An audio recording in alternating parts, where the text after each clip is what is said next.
Hello students, welcome to IMS Academy. Myself Jeprakash, lead mentor of EC branch at IMS Academy. Yesterday we started regarding network theory subject gate score booster session part 1. In the yesterday session we have discussed the variety of questions with respect to your coming gate exam from the important topics and most important topics as well regarding first two chapters of network theory subject. So the first chapter is network components and methodology and the second chapter is network theorems. We have discussed all the variety of questions and most expected models for your coming gate exam. And yesterday at the end of the session I have given 5 homework questions regarding third chapter, that is two-port networks. I hope some of you already done. Whoever already done, it is fine, but whoever like watching this party session in the recorded form, okay, so those students better give a try whatever 5 questions I have given as a homework in the last class. First you can give a try, after that you can attend this party session and you can cross check whether your answers are correct or not accordingly. Okay, but whoever attending this live session, somehow there if you missed yesterday's session, no issue. I will be giving time for every question, just like earlier session. I will be giving time. You people can give a try and accordingly after that I will be discussing. Okay, so just like yesterday's session, this session is also common for all the 3 branches: EC, electrical and instrumentation. Okay, with respect to gate exam point of view regarding the subject network theory. Yeah, whoever visiting our YouTube channel very first time, kindly subscribe our YouTube channel and then click on the bell icon so that you will be getting all the instant notifications, right? So all of you kindly like and share this video link with all of your friends so that they also will attend this session live and they also will get benefited from this particular session. Okay, and whoever not yet joined our Telegram channel, the link is provided in the description of this video. Okay, so you people can join. It is free for everyone. All of you are getting all these important updates in our Telegram channel. Okay, yeah, so I already shown the syllabus in the last class regarding network theory subject. Once again, just for reference I have kept. Total we are having 5 chapters. So in the yesterday session we have discussed regarding first 2 chapters, the variety of questions. Okay, now in this particular session we are focusing the remaining 3 chapters, chapter 3, chapter 4 and chapter 5. Regarding these 3 chapters, the variety of questions which are from the important and most important concepts with respect to your coming gate exam, whichever like important models that I am going to cover in this particular session. Okay, right. Yeah, all of you can put the heading chapter 3 two-port networks. Yeah, good evening Suganya, good evening.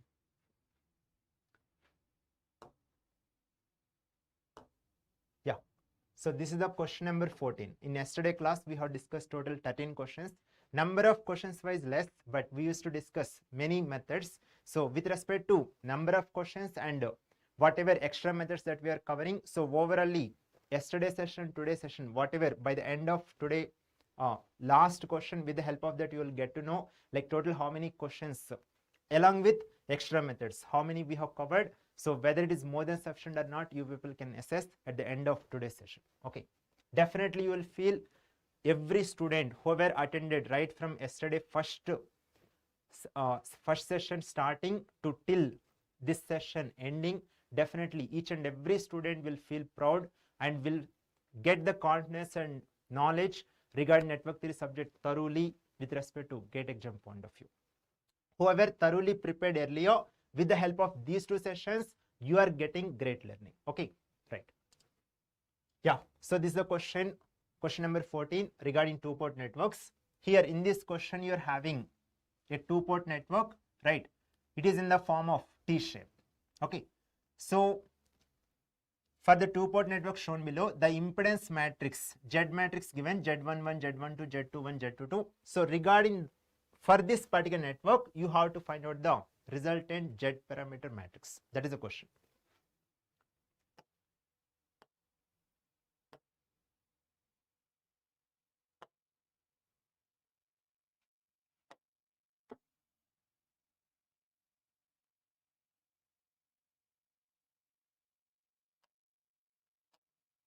Yeah, so whenever you're having the T network, I hope all of you know the standard Z parameter matrix, or in other words, very simple, whenever you're having T network, we can easily find the Z parameter matrix. Okay, Or if you don't know, like whatever the standard formula for T network regarding Z parameters, you can write the standard equation of Z parameters and accordingly you can calculate parameter by parameter. Okay, right. So here the matrix formula is very simple whenever you're having like this. Okay, for the time being I'm labeling like this. Say for example, whatever the three resistors you're having, for the time being I'm labeling as ZA, ZB and ZC. Suppose ZA, ZB and ZC. Okay, when you're having T network like this, the corresponding resultant Z parameter matrix you will be getting like this. So ZA plus ZC, ZA plus ZC, then ZC will come here and similarly here also ZC, then ZB plus ZC.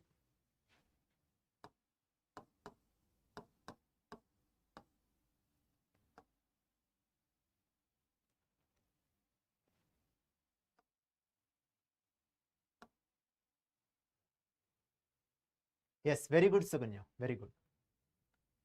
When you're having T network like this, if you're having impedances or resistances, then you can write the corresponding Z parameter matrix.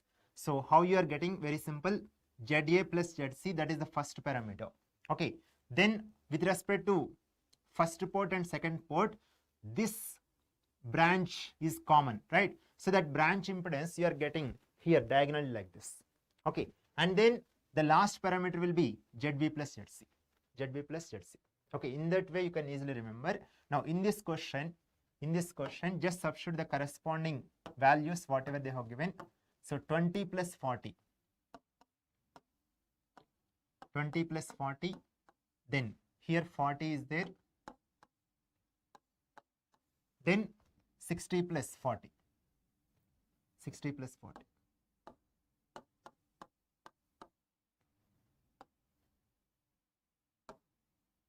So here 20 plus 40 is 60, then 40, 40, and then 60 plus 40 is 100.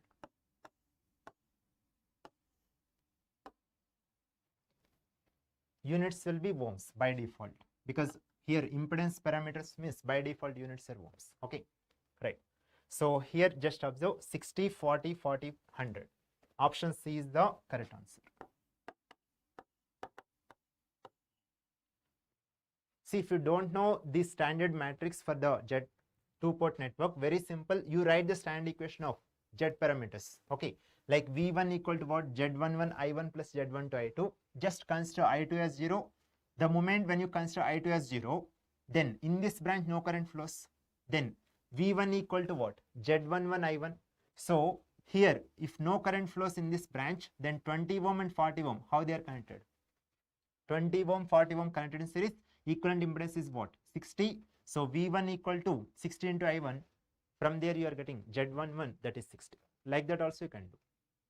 Okay, for one case I have discussed. Similarly, for other three parameters you can calculate accordingly. Okay. So Z parameters, as the name implies, impedance. Z stands for impedance. But how we are getting the corresponding impedance? Very simple. When you are having two-port network, here you are having total 4 electrical quantities like V1, V2, I1, I2. Okay, in order to find out the impedance here with respect to two-port network, so when you make I2 0, you will be getting 2 impedance parameters. Similarly, when you make I1 0, you can find out 2 impedance parameters. So that's why the full form of Z parameters as impedance parameters or open circuit impedance parameters. Okay, or open circuit parameters, etc. Fine. Now the next question regarding two-port network only with respect to Y matrix or admittance parameter matrix. All of you give it right. Just try to recall with respect to the conditions regarding reciprocity and symmetrical, and here one more condition given, determinant of the matrix as 2. In order to fulfill these 3 conditions, among the 4 choices, whichever is satisfying, accordingly can choose. Suppose among ABC, if any choice satisfies, accordingly can choose. If any of A, B, C not satisfy in this question, then option D you can choose.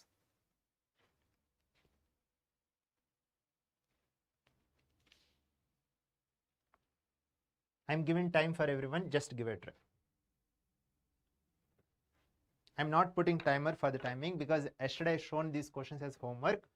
Whoever already tried, they can give it a try. Otherwise, I will be starting the explanation.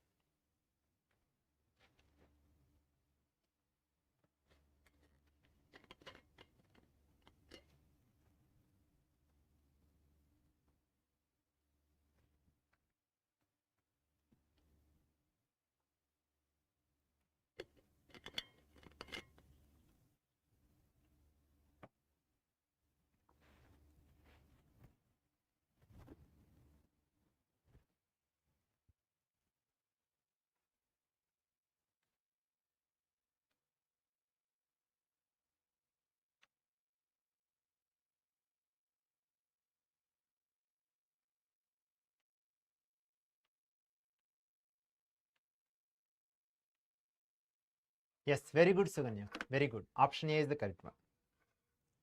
So in this question, you are having y parameter matrix y11, y12, y21, y22. Okay. So here they have mentioned that in this question they have mentioned that so that particular network is satisfying reciprocity and it is satisfying symmetry as well. And one more condition they have given, determinant of the matrix should be equal to 2. Okay. These three conditions, like among A, B, C, whichever choice will satisfy, that choice we can choose. Okay. So here with respect to reciprocity, the condition is, okay, I will be writing here, no problem. So with respect to reciprocity, if the network satisfies reciprocity theorem,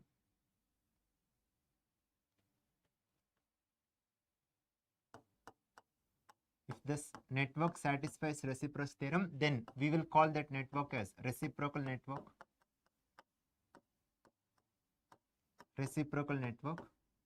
Right. So with respect to y parameters, regarding reciprocal condition, if it is satisfying, then you will be getting relation like y12 equal to y21. y12 equal to y21. Similarly, z parameters also it will satisfy z12 equal to z21. Okay, right. So here with respect to this relation, when you have observed, like here y12 and y21, yes, it is satisfying. Here also y12, y21 satisfying are equal. Okay, the respective y12, y21. Here 2, here -1, here 1/3. Here 1/3. That is satisfying. Okay. Now, next condition what they have mentioned, the given network is satisfying symmetrical network.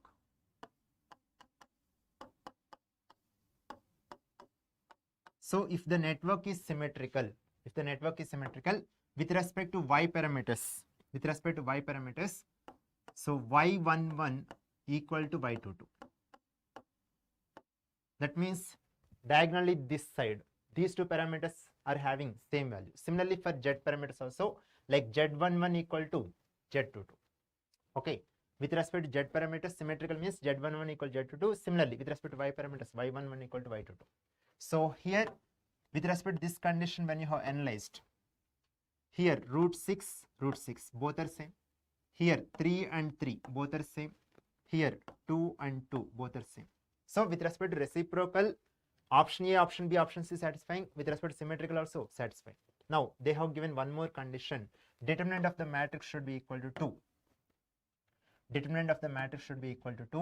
So that one, if you verify for option A, with respect to option A, if you verify determinant of the matrix,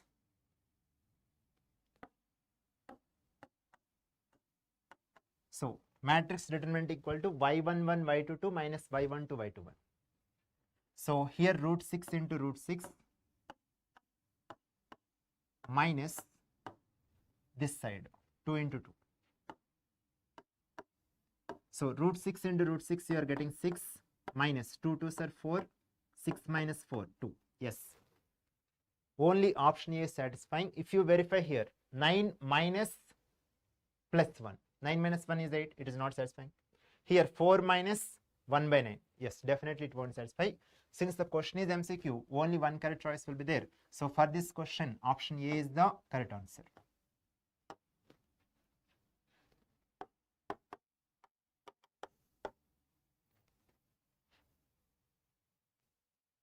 Yeah, just 1 minute.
Yeah.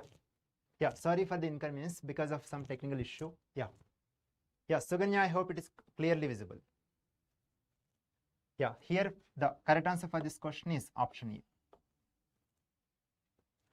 A. Option A is the correct answer.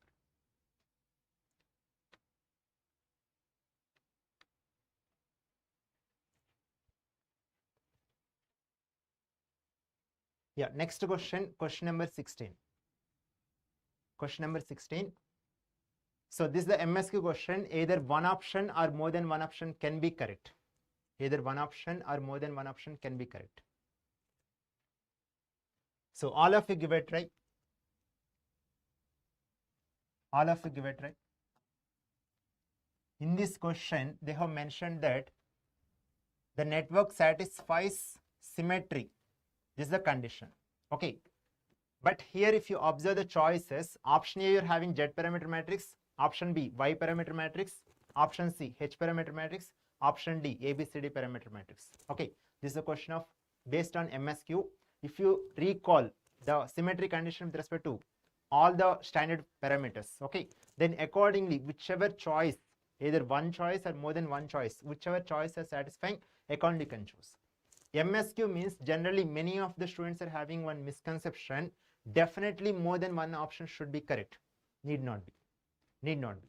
Just like MCQ, here even in MSQ, only one correct option or so they can give. And some questions they can give more than two options or more than two options also can be correct.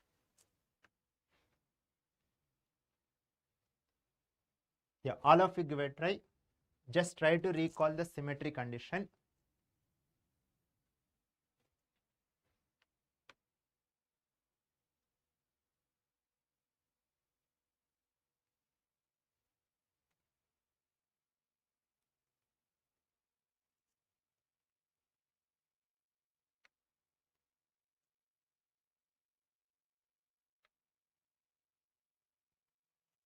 See, with respect to Z parameters and Y parameters, we already discussed regarding symmetry condition.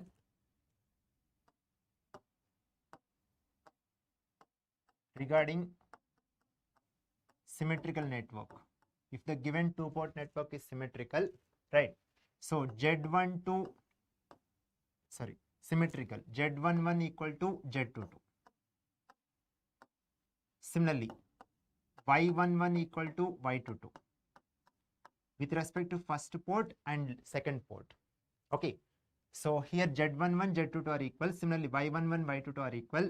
With respect to ABCD parameters, A and D are equal. Very simple. When you're having 2 by 2 matrix, right? Whenever you're having 2 by 2 matrix with respect to Z parameters, Y parameters and ABCD parameters, diagonally like this. That means first parameter and last parameter should be equal. Should be equal. Okay. So we already discussed here Y parameters.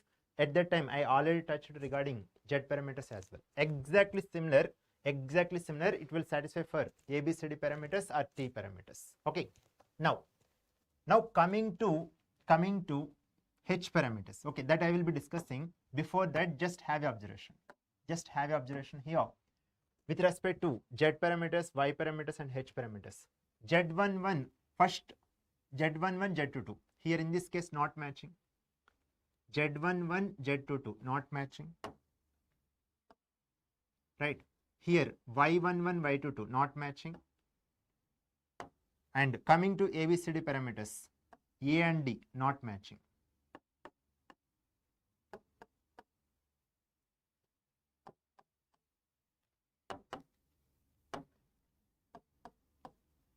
Okay. So in this question, option A, option B, option D, not satisfying. Not satisfying. So with the help of these three conditions, even the question is MSQ, just like MCQ, okay, sometimes directly you may figure out the correct choice, or sometimes you may eliminate the three wrong choices. Here, luckily, three wrong choices you are able to eliminate. Now, the leftover choice, that will be true. Leftover choice, that will be true.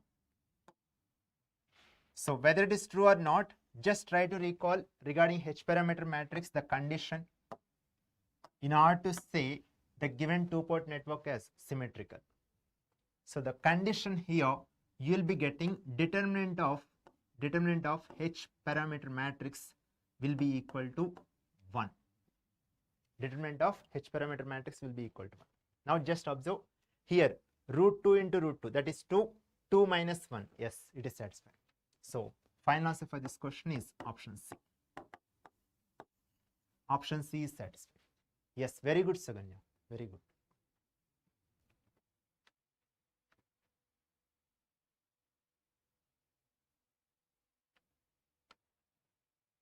Okay. Right. Next question, question number 17. This is the question based on ABCD parameters matrix, and you have to find out the input impedance. In this question, you are having ABCD parameter matrix. ABCD parameter matrix given. You have to find out open circuit input impedance of that particular network. What are the answer you are getting? You can round off to the 2 decimal places. See, in general, whenever you are having two-port network, if they don't specify which port is the input, which port is the output, by default, port 1 is the input, port 2 is the output. Okay. In this question, you have to find out input impedance. That means V1 by I1. With respect to port 1, you have to find out. And here, open circuit they mentioned. That means port 2, you have to make it as open. Open circuit means the respective current flowing through the branch will be 0. That means I2, you have to make it 0.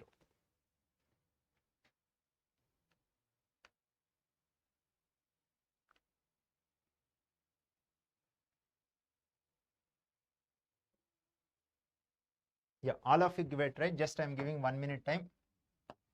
Just try to recall the standard equations of ABCD parameters and accordingly you can give it right.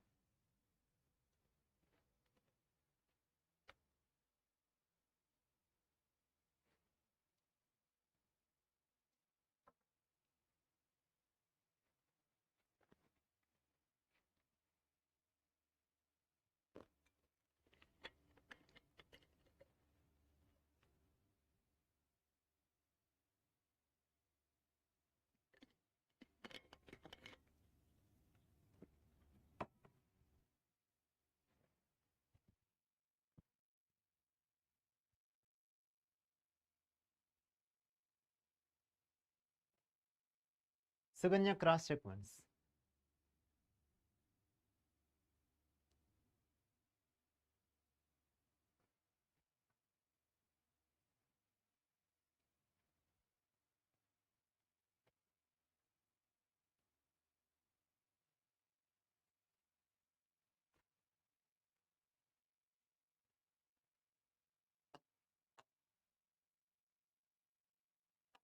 Yeah, first write the stand equation regarding ABCD parameter matrix.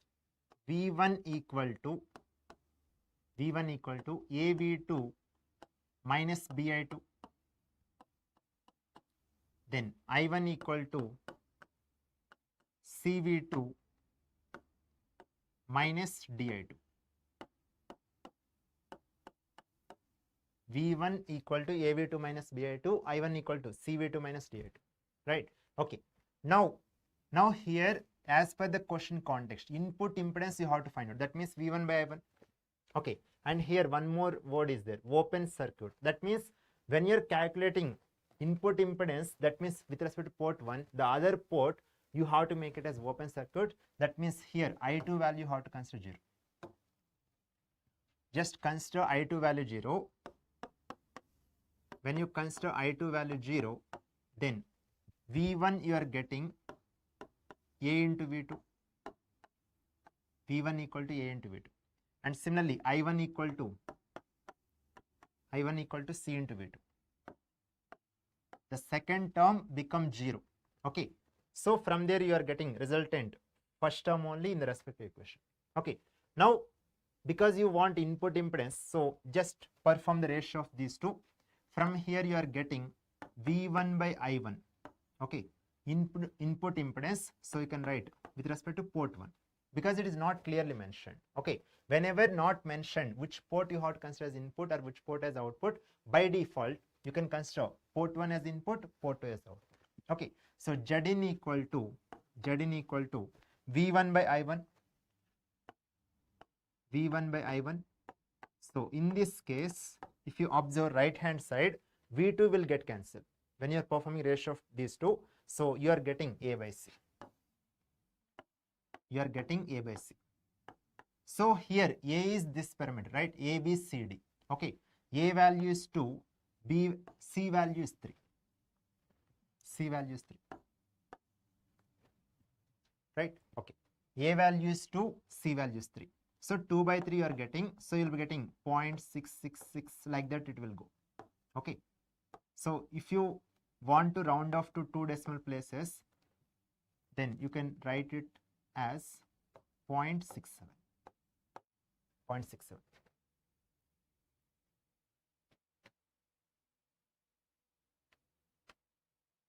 Yeah, Suganya, I hope it is clear now. If you are having any doubt, you can mention the chat.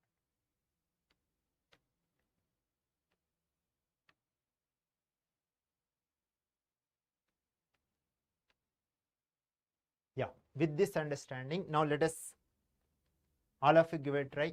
All of you give it a try. Next question. In this question, you are having one 2-port network, right? For this 2-port network, you have to find out the H parameters. Okay.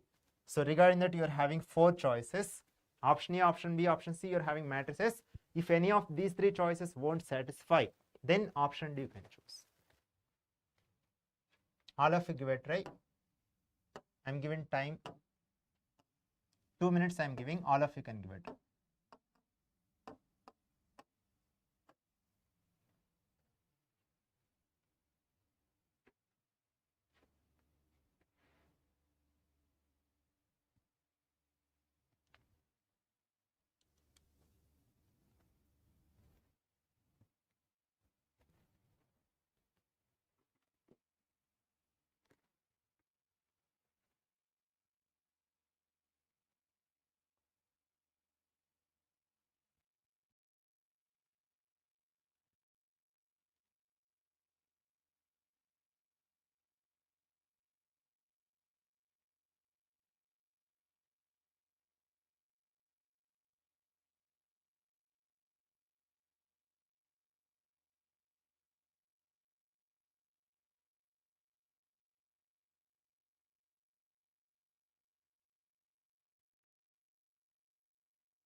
Yeah, I am keeping the suspense whether your answer is correct or not. Okay. So here in this question, you have to find out the H parameters. H parameters you have to find out. Just recall the standard equation of H parameters. First write those equations. Standard equation of H parameters.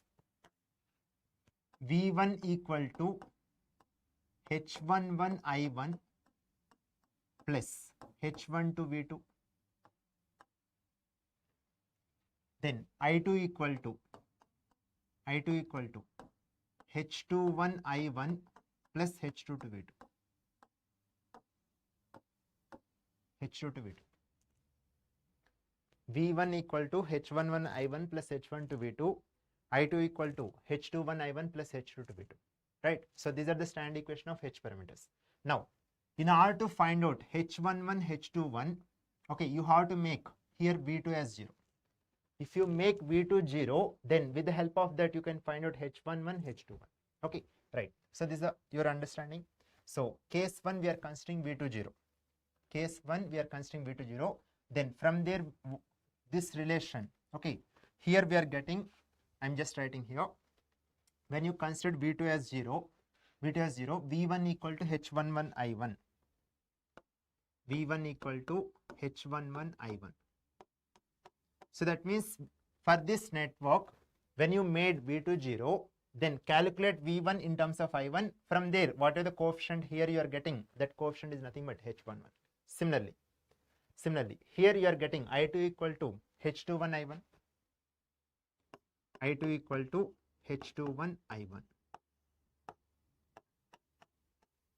Okay, right. So try to get I2 in terms of I1, then what is the coefficient you are getting? That coefficient is nothing but H2. Okay, so here V2 equal to 0. V2 equal to 0 means here second port, you have to make it as short. Second port, you have to make it as short circuit. When you made short, then voltage across here, terminals 2 and 2 dash will be equal to what? 0. 0 volt. Okay, so now when you made here 0, okay, anyway, this terminal in general will be considering as the reference or ground. Okay, now what is your objective? V1 you should get in terms of I1. Okay, now just you try to apply with respect to first chapter whatever the equivalent circuits that we have discussed in the last class, right? So just have observation. V1 in terms of I1 you want. Now for this overall network, you are having supply voltage V1, and because of that here current I1 is flowing. That means V1 by I1 in general you are getting what? Impedance or equivalent resistance.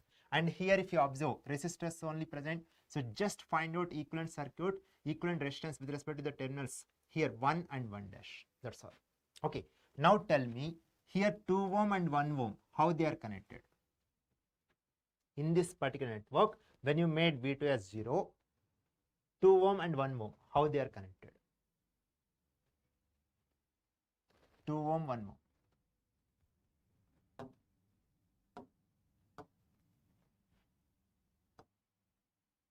2 ohm, 1 ohm are connected in parallel. Yes or no? Just observe between these 2 points, 2 ohm is there. Between these 2 points, in this path, you are having 1 ohm. Okay, those 2 resistors are connected parallel, right? So equivalent resistance, what you are getting? 2 by 3. 2 by 3 you are getting. Now, this entire part of the network, you got one single resistance, that value is 2 by 3. Now that 2 by 3 ohm and 3 ohm, how they are connected? Series. They are connected in series. So 3 plus 2 by 3. So 3 3s are 9 plus 2. That is 11 by 3. Okay, 11 by 3 ohm you are getting. What you are getting? Very simple. This overall resistor network we have replaced as, or we have represented as equivalent one resistance. That resistance value you are getting 11 by 3. In that resistance, the current flowing through it is I1 and voltage across it is V1. So V1 by I1 is nothing but H11. That's all. So from here you are getting H11 equal to 11 by 3 ohm. 11 by 3 ohm. I hope it is clear. for everyone. Now with this understanding, just have observation. 11 by 3 is there in option D. Yes or no? See, the first parameter 11 by 3 you should get, that is there in option B. Yes, as of now we are getting first parameter. So similarly we have to verify other parameters. If option B, every parameter, if it satisfies, then we can choose, otherwise we can choose option D. Okay.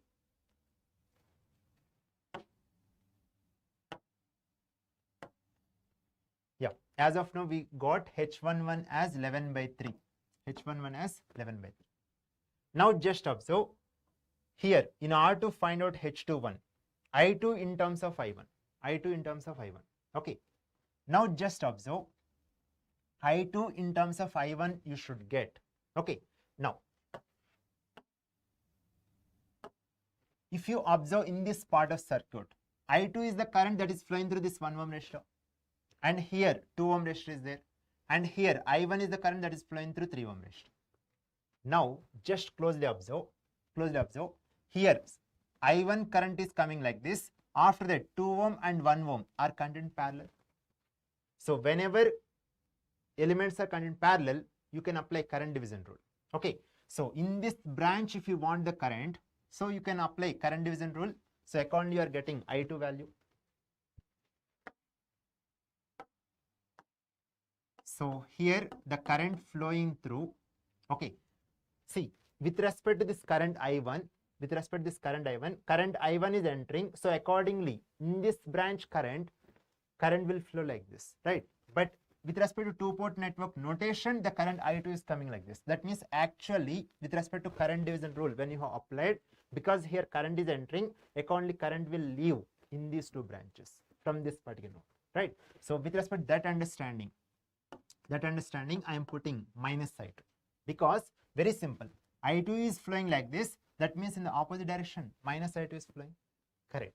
Now in this branch, in this 1 ohm, in this direction, how much current is flowing? In order to get, you can apply current division rule. Here supply current or entering current is I1 into opposite branch resistance. Here in this branch you want the current, that means opposite branch here 2 ohm divided by sum of the branch resistances, 2 plus 1. Okay, from here you are getting minus I2 equal to 2 by 3 I1. What we require? Here I2 in terms of I1. Okay, so just put minus sign other side. Just rearrange this equation. You are getting I2 equal to minus 2 by 3 I1. Right? So that means here H21 value is what? Minus 2 by 3. H21 value is minus 2 by 3.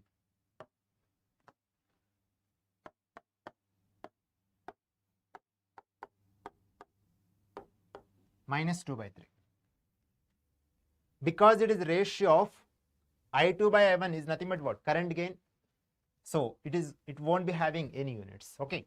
In the first case, H11 equal to what? V1 by I1. So in this case, voltage by current ratio you are getting, units will be impedance, ohms. Okay. Here you are getting ratio of two currents. So it won't be having any units. Minus 2 by 3. Whether it is satisfying or not? Yes. Here just observe H21 means this parameter, minus 2 by 3. Yes, it is satisfying. As of now, H11 and H21 both are satisfying. Okay. Whatever in option B they have given. Now with this understanding, now let us try to find out H12 and H22. Yeah, Suganya, I am giving chance once again. So as of now, whatever the two parameters we got, so just cross verify whether you got same or not. Regarding H11, 11 by 3, regarding H21, minus 2 by 3. Okay, if you are having any doubt or confusion, you can mention. Okay, immediately in the chat, I will repeat, no problem. Yeah. So if you understood very well regarding these two parameters, now give a try regarding H1 to H22.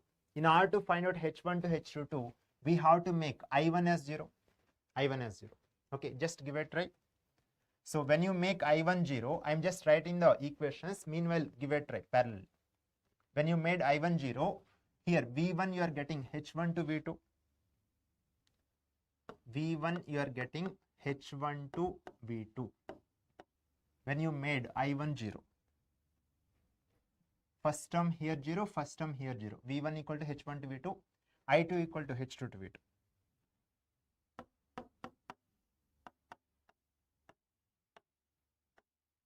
I2 equal to H2 to V2. V1 equal to H1 to V2, I2 equal to H2 to V2. Here, in this case, you have to consider I1 as 0. So, in this 3 ohm resistor, the current flowing is 0. That means, by using Ohm's law, voltage across 3 ohm is how much? 0. Current into resistance. Because current value 0, 0 into resistance value is nothing but 0 only.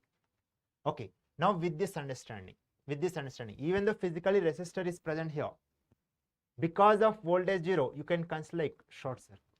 Or in other words, whatever the voltage here you are having, V1, the same voltage is coming here also. Like that also you can treat. Okay, right. So in this particular case, because here 0 volt, that means whatever the V1 is there, that same V1 here you are getting. That same V1 here you are getting. That means voltage across 2 ohm in this question is nothing but the port 1 voltage, V1, right? Okay. Now V1 in terms of V2. V1 in terms of V2 you should get. Okay, right. So here no current flows. Here no current flows. That means whatever the current I2 is coming here, that same current will flow like this.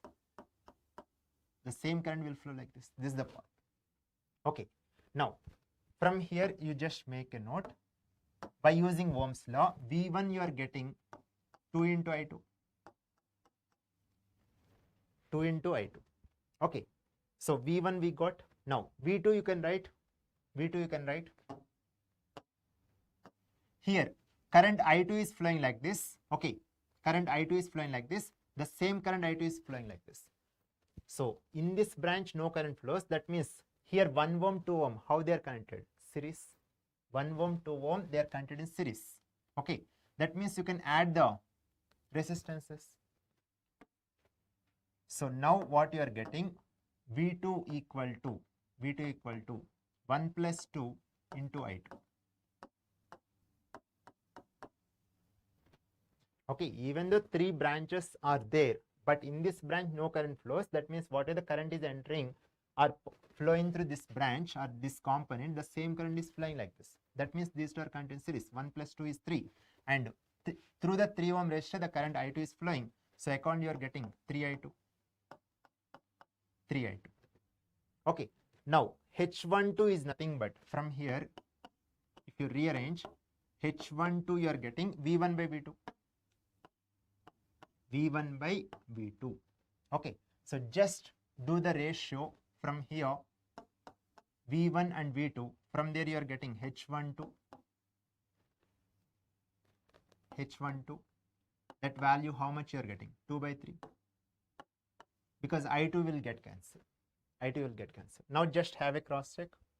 Yes, 2 by 3. H12 also satisfy. Now give a try the last parameter, that is H22. H22 is nothing but I2 by V2. H22 is nothing but I2 by V2.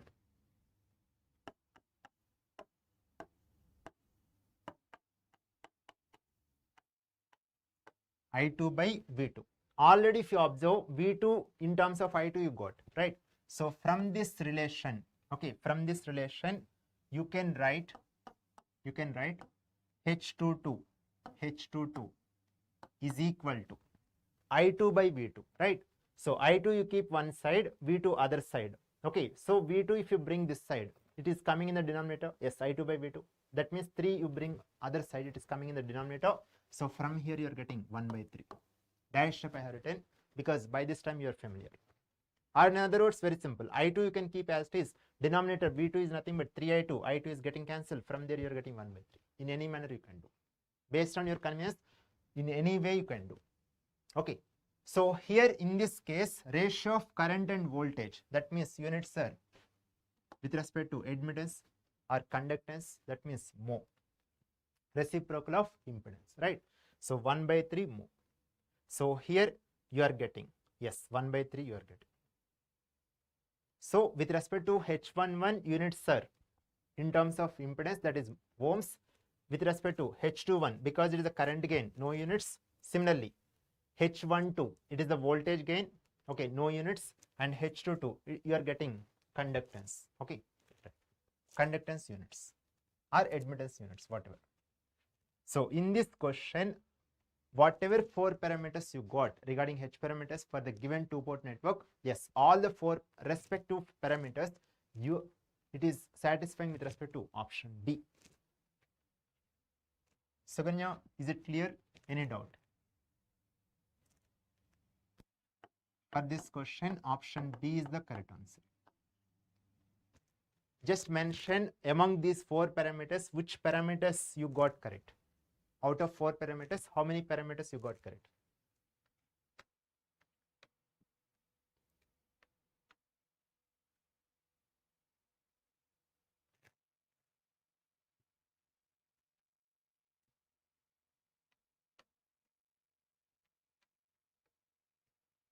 Yes. Yeah, now it's clear. Great. Yeah. So whatever the homework questions I have given regarding two-port network, all the 5 questions we have discussed. Okay. With this question, we have completed up to 3rd chapter of network theory subject. Now, yeah, final answer for this question is option B. Option B. Yeah. Now we are discussing the questions related to the 4th chapter, that is transient analysis. Generally, many of the students used to feel difficulty regarding this particular chapter with respect to network theory subject. But with respect to this chapter, regarding basics, fundamentals wise, if you are having crystal clear idea and whatever the first 2 chapter concepts that you learned with respect to this subject, then definitely many of the questions you can solve correctly without having any hesitation. Okay, so whatever the questions I am going to cover with the help of gate score booster session in today's session regarding this particular chapter, definitely each and every student will be getting confidence like anything regarding this particular chapter. Okay, so all of you can put the heading chapter 4 transient analysis. Now we are solving the questions regarding this particular chapter one by one. Yeah, so in this particular question you are having one RL circuit. Regarding that, okay, here voltage across resistor expression given and current flowing through this particular circuit given, and you have to find out in this particular circuit R and L, resistor and inductor present. So you have to find out respect to resistance value and respect to inductance value how to calculate. Okay, I am giving time for everyone. Just give a try based on the knowledge which you are having, and after that we will be solving. No problem. Yeah, I am giving 2 minutes time. Even you can solve in less time also, but still you can take time. No problem.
Yes, very good, Suganya. Excellent.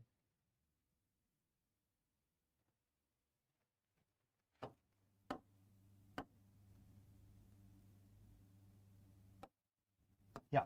So just observe here, in this question you are having resistor and inductor. Okay, across resistor voltage V and current flowing through it is I.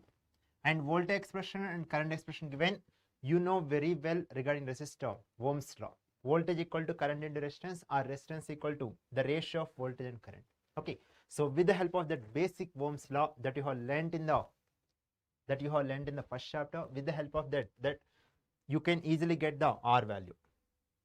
Okay, so here resistor value is nothing but ratio of voltage and current, So here in this question, if you observe, e power minus 50t will get cancelled when you are performing the ratio. Okay, so here you are getting 125 divided by 5. See, I am not writing complete expression, but if you want, you can note down. Here voltage divided by current, then e power minus 50t will get cancelled. Okay, so you are getting 125 by 5. So that means you are getting 25 ohm. 25 ohm. Okay, yes, that 25 ohm is there in option A. Yes. As of now, you are getting one correct choice. Option A. Option A. Okay. Now here we have to find out inductance also. Regarding, in order to find the inductance, you can do in any method, whichever, with the help of basic laws that you have learned. Suppose, just like here, in order to find out the resistor, we have used basic law, that is Ohm's law. Similarly, with respect to inductor, with the help of Ohm's law with respect to inductor, based on that also you can get. Okay, so here just observe in this question, the current I is flowing like this. Okay, with respect to passive sign conversion.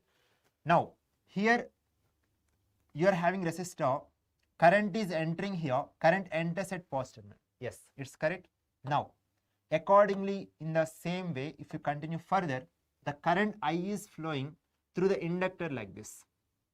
The current I is coming like this. So with respect to passive sign conversion, right? So current enters where? Positive terminal and leaves from negative terminal. Okay, and voltage across inductor is V, VL suppose. Okay, voltage across inductor is VL of T. Now if you observe, see, whenever two elements are connected, how they are connected, in order to answer, it is based on the quantity. With respect to what quantity account you can answer. Say for example, with respect to current, if you observe, because in these two elements, okay, because it is a closed path, and in the both the elements same current is flowing. So since current is same, with respect to that, you can say these two elements are connected in series. And similarly, if you observe, with based on the configuration here, like here you are having two terminals, here also you are having two terminals, respective terminals are connected here. Now whenever elements are connected in parallel, voltage will be same. So with respect to voltage, you can say these two elements are connected in parallel. So whenever two elements are connected, that time you should not say during the interview directly, like when they are asking how the elements are connected, don't say directly series or don't say directly parallel, but you can ask the question with respect to what quantity. If the interviewer says with respect to current, then you can say these two elements are connected series. But if he says that with respect to voltage, then you can say these two elements are connected parallel. Okay, now in parallel voltage will be same, but here polarity is plus, but here polarity is minus. That means VL of T, you are getting negative of this voltage. Okay, yeah, voltage across inductor, you are getting here minus V. Okay, with respect to here resistor, what are the voltage they have given? Voltage wise, here sign polarities are different, because of that you are getting minus sign. Now you can use basic Ohm's law with respect to inductor, that is L into dI by dt.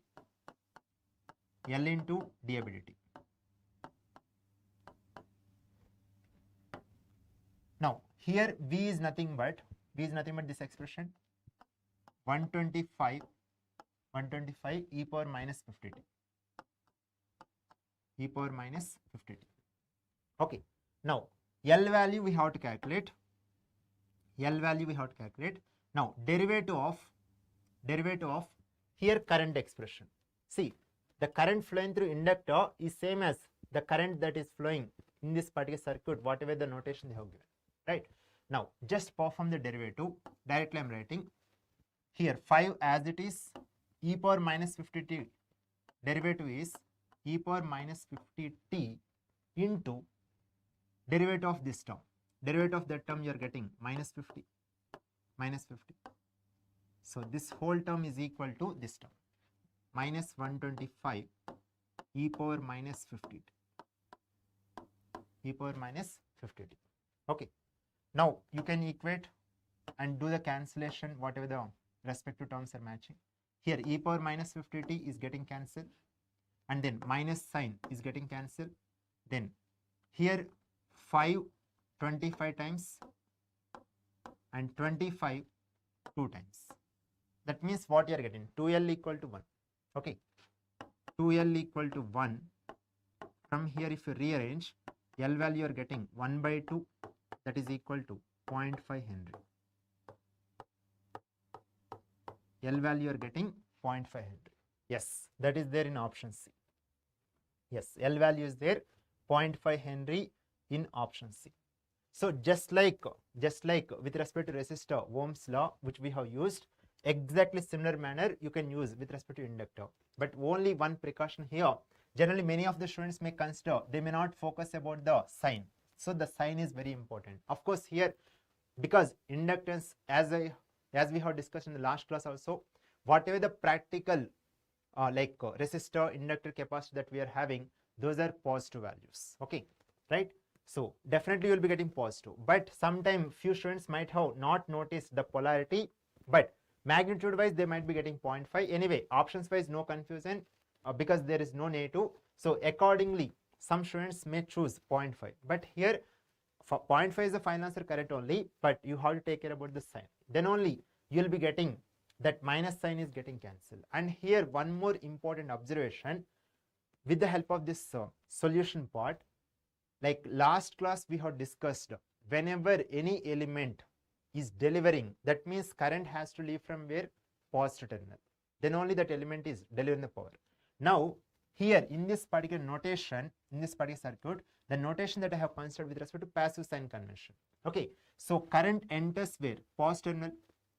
That means it is absorbing.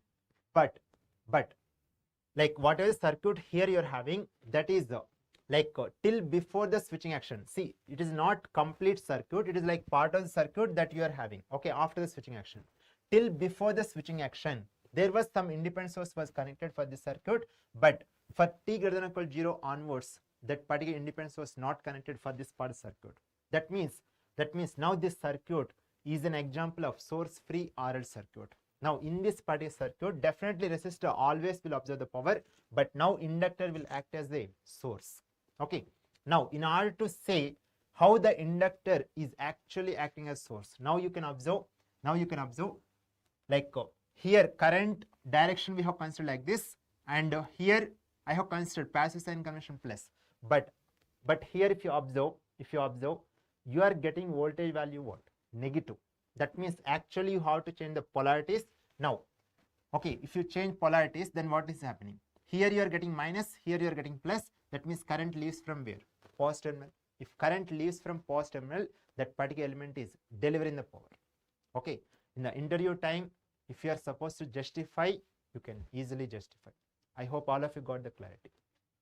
Alright, now we can find L value with the help of another method also. Whenever you have learned source free RL circuit, okay, in order to find out the current flowing through inductor, okay, you might have learned the derived equation.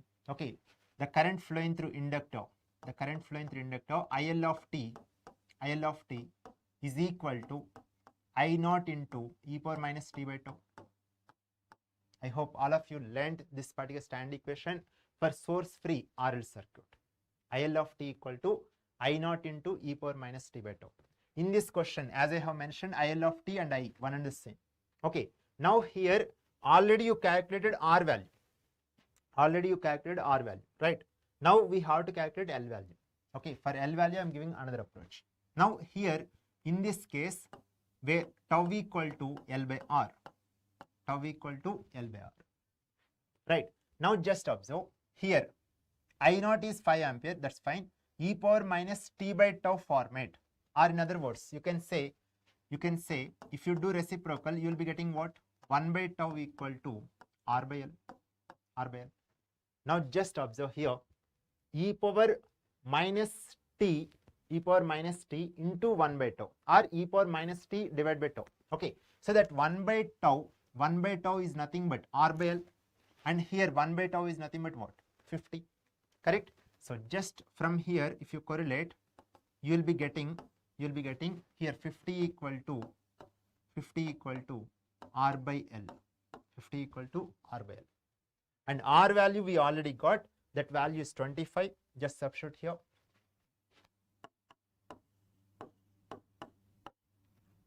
So here 25 2 times.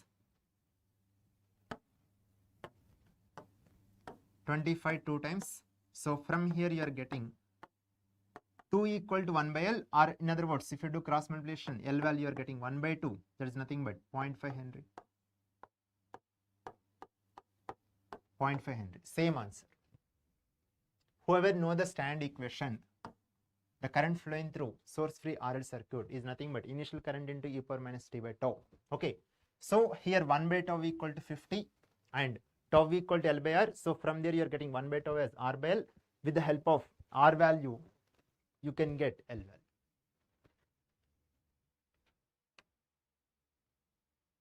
So here tau is nothing but what? Time constant. Okay. Right. So finally, for this question, 2 correct choices you are having. R value 25, L value is 0.5 Henry. That means option A, option C are correct. This is an easy question only. Yeah. 2 correct choices are there. Option A, option C. Yeah. Next question. This is a circuit diagram you are having. For this particular circuit diagram, you have to find out the time constant.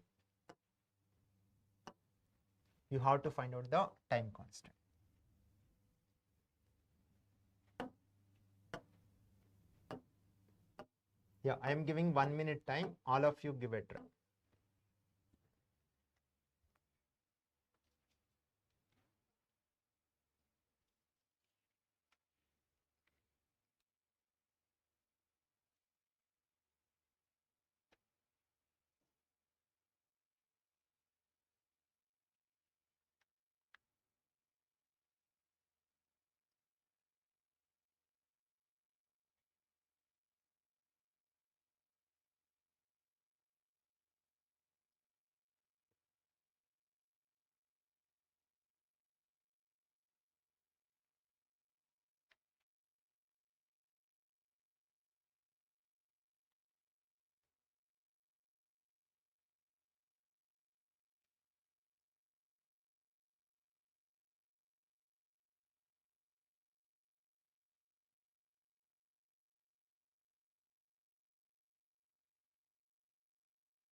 Yeah, just now only we have discussed regarding calculation of time constant. The formula is what? If you are having one inductor and one resistor, then equivalent time constant is L by R. But if you are having multiple inductances, multiple resistances, then you can find out L equivalent. Then after that, you can find out R equivalent. In order to find out R equivalent, first of all, you have to find out L equivalent. After that, just remove the inductor from circuit. With respect to open circuit terminals, calculate the R equivalent like that. Okay. Yeah. So here in this question, we have to find out L equivalent and then R equivalent. First of all, just observe in this overall circuit, when you have observed inductances, you can find out here. Right. So regarding resistors, regarding inductors, the formulas are respect to in the similar format you will be getting. Series connection means addition, parallel connection means like suppose R1, R2 connected in parallel, R1, R2 by R1 plus R2, exactly similar, L1, L2 by L1 plus L2. Okay. Whereas capacitors, the formulas will become ulta.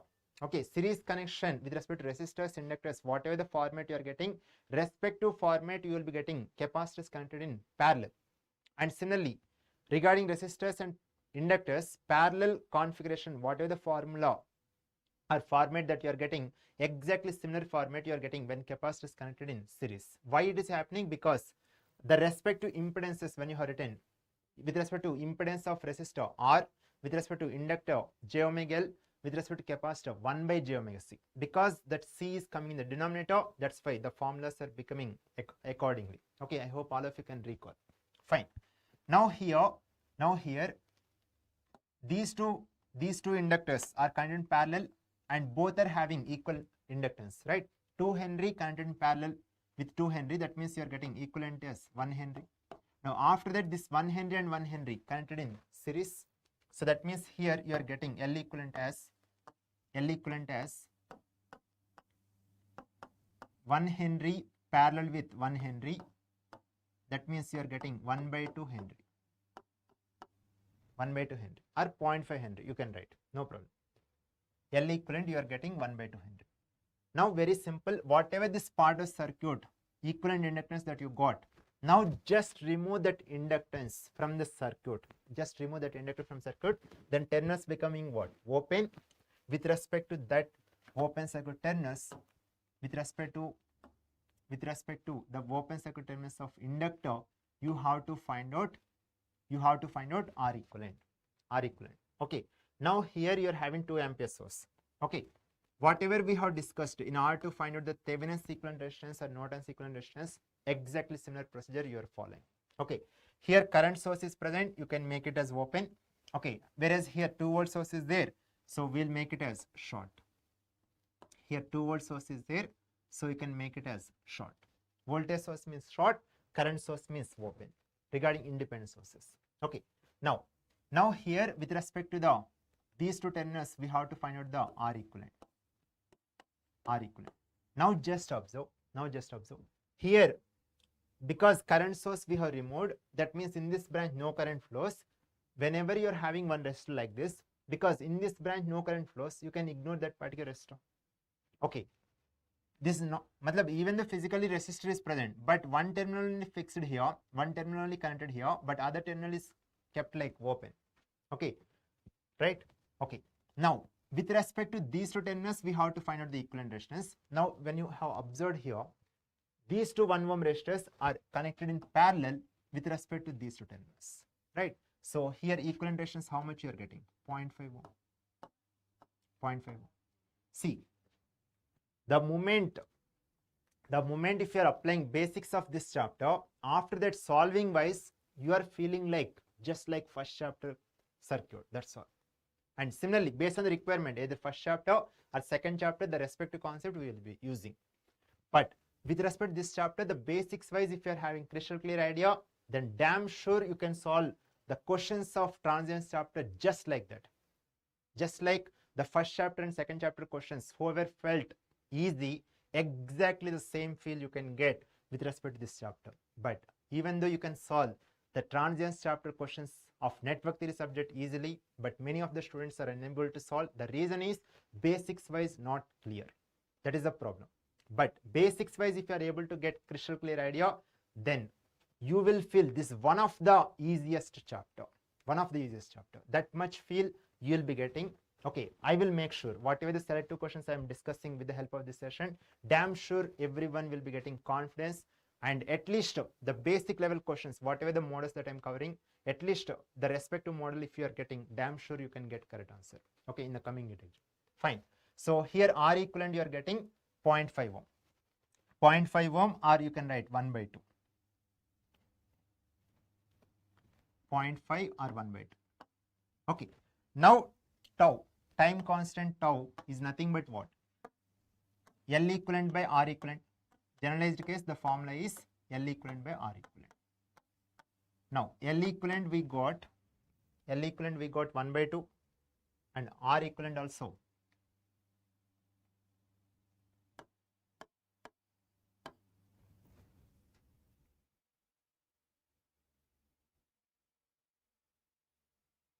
sorry, L equivalent is, sorry, yeah. So here 2 Henry connected in parallel, you got equivalent inductance as 1 Henry, and this 1 Henry and 1 Henry connected in series. Okay, 1 Henry and 1 Henry connected in series. So here you are getting 1 plus 1, that means 2 Henry you are getting. Yeah, sorry, it's my mistake.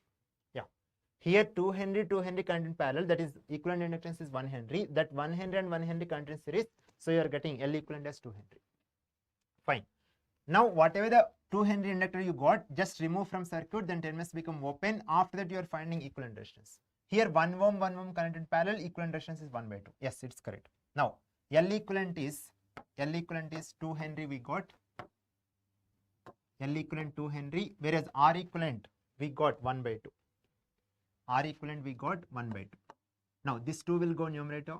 So 2 2s are 4. Here units will be seconds. Units will be seconds. Okay. So answer for this question is option A. Option A is the correct answer.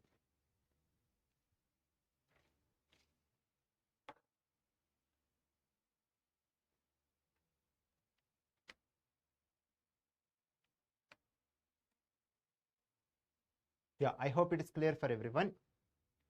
As I mentioned earlier, regarding resistors, regarding inductors, series connection, parallel connection, similar format you will be getting. Whereas capacitors, here series connection means whatever the format, their capacitors parallel. Okay, similarly, regarding resistors or inductors, parallel connection format, whatever the formula you are having, similar format you are getting, capacitors series. Okay. Right, next question, question number 21. All of you give it right. Here also you have to find out the time constant.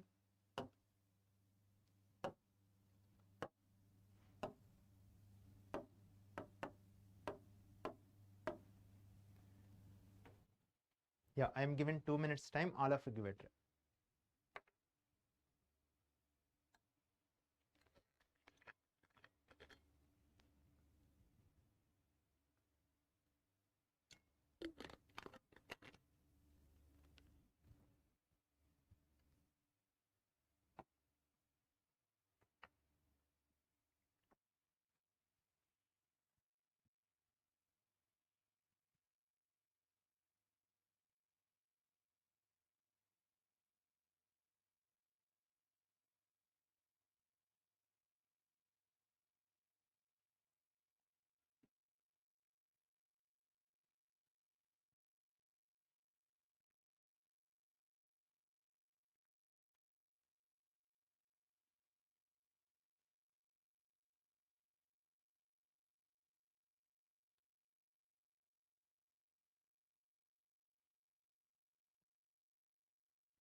Yeah.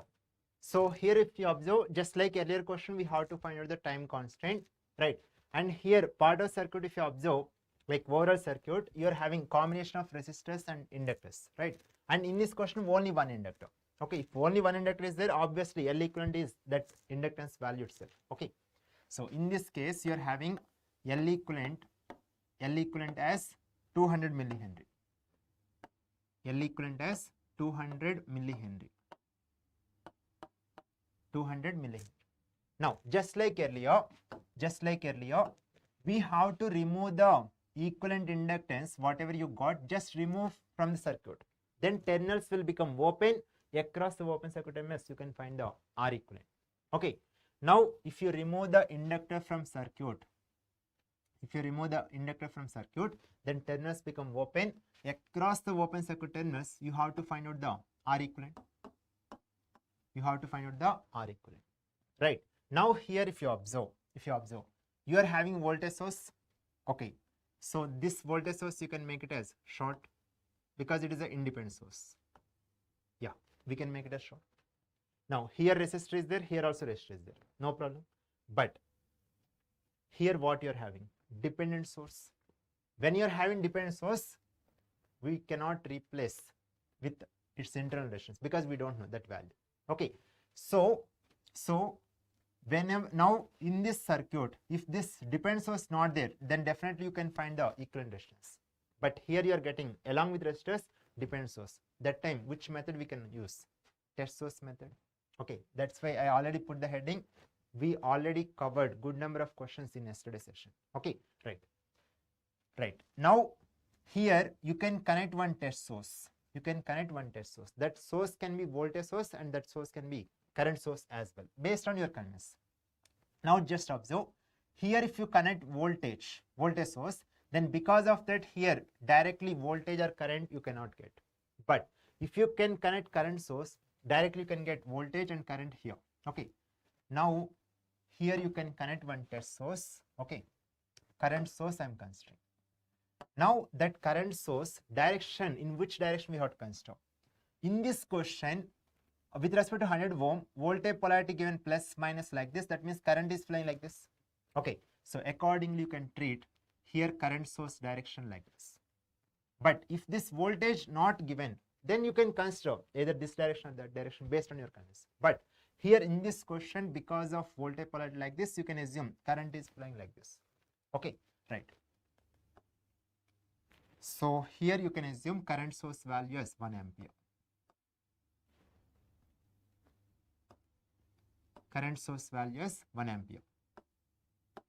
Okay. So across this particular current source, you have to find out the voltage. Now, because it is a source, accordingly you can represent the voltage polarity. Current will leave from positive terminal. So here plus and here minus. Voltage across this particular current source I am labeling as V1. Okay. Now as I have mentioned, here 1 ampere is flowing like this. Okay. 1 ampere is flowing like this. Now by using Ohm's law, 100 into 1, that is 100. So Vx you are getting 100 volts. Vx you are getting 100 volts. The moment Vx value got 100, that one you can substitute here. Right. So here you are getting 100 divided by 200. That means here 2 zeros are getting cancelled. 1 by 2, that is nothing but 0.5 ampere. 0.5 ampere. Right. Okay. Now just observe. Here 1 ampere is entering. Out of which 0.5 ampere is leaving here. That means how much current is leaving? Same, 0.5 only. Just apply KCL. Here 1 ampere is entering. Together 1 ampere should leave. Yes, 0.5 plus 0.5 is nothing but 1. Okay. Now 0.5 ampere or 1 by 2 ampere. In any manner you can write. Now by using Ohm's law, you can get the voltage across this one. So 0.5 into 50 or 1 by 2 into 50 is nothing but 25. See the beauty of this chapter. Once if your fundamentals, basics if you are applying, for solving the questions of 4th chapter, transients chapter, you are using the concepts of 1st chapter and 2nd chapter. Whatever required, we are using accordingly. Okay, right. So as of now, we already got this voltage. Now you can apply KVL either clockwise or anti-clockwise with respect to this closed path. Okay, in any direction you can apply. So from there you can find the corresponding voltage across the current source or test source. Okay, so here plus 2 minus 100. Plus 2 minus 100. Second terminal I am considering. Then minus 2 plus V1A. Okay, right. Then plus 2 minus minus 25 is equal to 0. Now just rearrange this equation. Here minus 100 minus 25, that means minus 25 minus 125. If you bring other side, it will become positive. From here you are getting voltage across current source as 125 volt. 125 volts. Now you can use basic Ohm's law. You can use Ohm's law. With the help of that, you can find out the R equivalent. With respect to second chapter means RTH or RN, Thevenin's equivalent resistance or Norton's equivalent resistance. That is the same here, equivalent resistance. Okay, right. So here voltage equal to current into resistance, RTH or R equivalent, whatever. Now here voltage value you got 125 and current value we have assumed 1 ampere. That means here R equivalent or RTH you are getting 125 ohm.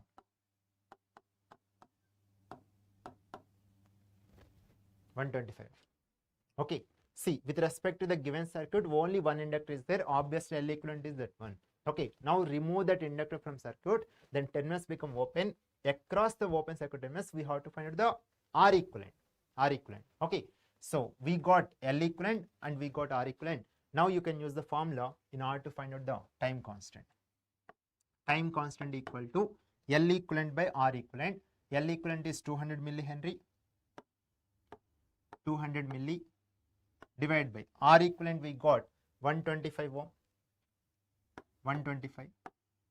Now here 25 5 times 25 8 times. Okay, 8 by 5 is nothing but 1.6. So accordingly you are getting 1.6 milliseconds.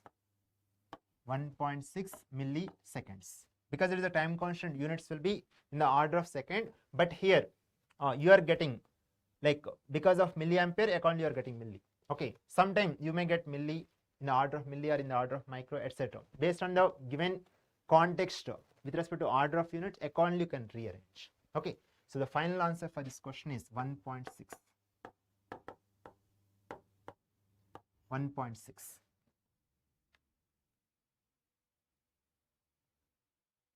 Is it clear, Suganya? All other students also please confirm.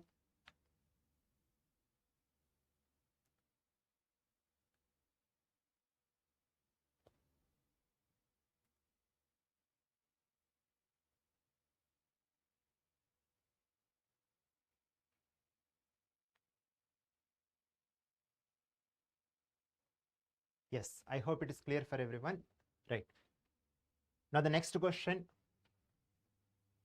I am giving time for every main question. Based on your knowledge, all of you can give a try. After that, I will be discussing.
Yeah, first let us read the question. In the network shown, the switch is opened at t equal to 0 plus. See, in some question they will be mentioning regarding the switch, whether it is getting opened or closed at t equal to 0. In some question they may not mention. If they don't mention, just by observing the arrow symbol or arrow direction, you can easily understand. But whatever that switching action is happening, definitely in many of the question it will happen at t equal to 0 instant, just slightly before that t equal to 0 means 0 minus, slightly immediately after t equal to 0 means 0 plus. Okay, fine. So here just observe at t equal to, see, just observe, like here the arrow symbol is like this. That means switch is getting opened. Switch is getting opened at t equal to 0. Okay, right. So that means till t equal to 0 minus which was closed position. Till t equal to 0 minus which was closed position. Fine. Now what they're asking, okay, here clearly mentioned, prior to this particular time instant, the network was already in the steady state. Network was already in the steady state. Now, what they're asking, you have to find out voltage across this particular switch. Okay, voltage across this particular switch, or with respect to this resistor capacitor configuration, right? Between these two terminals, what is the voltage that you have to find out at t equal to 0 plus. At t equal to 0 plus, you have to find out the voltage. That is the question. Okay, so just have the observation in this particular overall circuit, what are the elements are there. You are having supply voltage, resistors, capacitor, inductor. Okay, right. And whenever in the circuit if switch symbol is there, definitely that is a giving indication that the circuit or question belongs to the fourth chapter, that is transients, with respect to network theory subject. Okay, fine. So first of all, here like already clearly mentioned, till t equal 0 minus which was closed position, right? Till t equal 0 minus switch was closed position. So first do the analysis at t equal to 0 minus, draw the equivalent circuit. At t equal 0 minus, switch is in closed position. Okay, switch was in closed position. At t equal 0 minus, switch was closed position. Fine. Now here if you observe, okay, just for reference I am writing here. So you are doing some switching action at t equal 0, but till before that, that means just slightly before the time instant. Suppose this is the time instant 0, slightly before means 0 minus. Okay, with respect to like from very long time. Okay, when you are observing at 0 minus, circuit already reached to steady state, because someone has operated already circuit at t equal to minus infinity. From that instant when you are observing at 0 minus, so you are having infinite long time, so circuit already reached to the steady state. At t equal to 0 instant, you are making some switching action. So now at t equal to 0 plus onwards, the transient will start. And once again at t equal to infinity, steady state will reach. Like that. Theoretically speaking, infinite long time required, but practical applications, 5 time constants are more than sufficient in order to reach to the steady state. Okay. See, this is whatever the statement that I have told, that regarding the proof or concept you will be learning in control system also. Okay. And the same point we are applying even in network theory. Okay, fine. Okay. Now at t equal 0 minus, which was closed position, right? Now since the circuit is in steady state at t equal 0 minus, okay, in steady state, inductor acts as short circuit and capacitor acts as open circuit. In steady state, inductor acts as short circuit, capacitor acts as open circuit. Regarding this one, you might have studied. Whoever don't know, very simple. I'm just giving glimpse wise in short with the help of whatever statement that I'm discussing. With the help of that, you can easily remember. See, inductor and capacitor are examples of what? Energy storing elements. So with respect to inductor, energy storing formula is what? Half Li square. So when you are saying with respect to inductor, energy formula is half Li square. Now in steady state, see, in this per day configuration, you can have observation. You are having one independent source was connected for very long time. Because of that, the energy storing elements are getting maximum energy.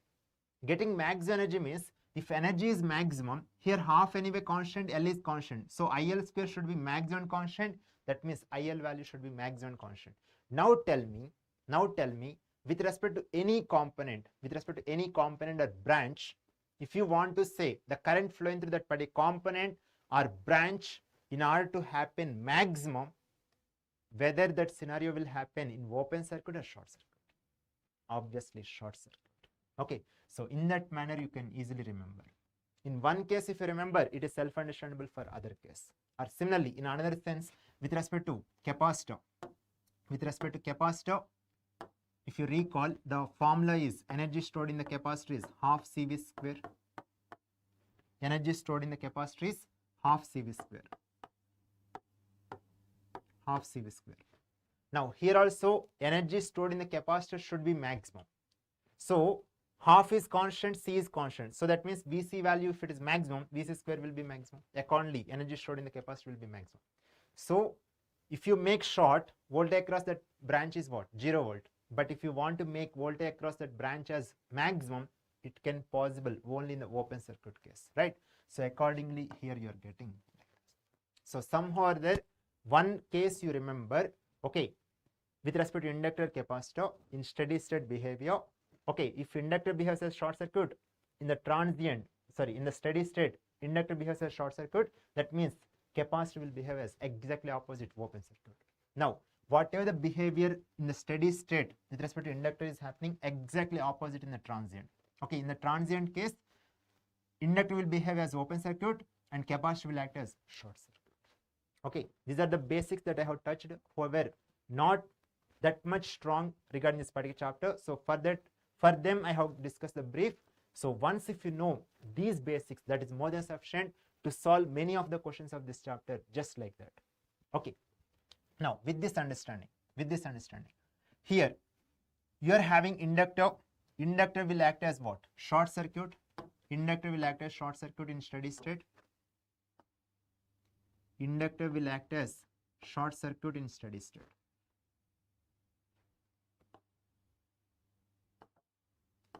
Okay, in shorts, since it is acting as short circuit, definitely current will flow.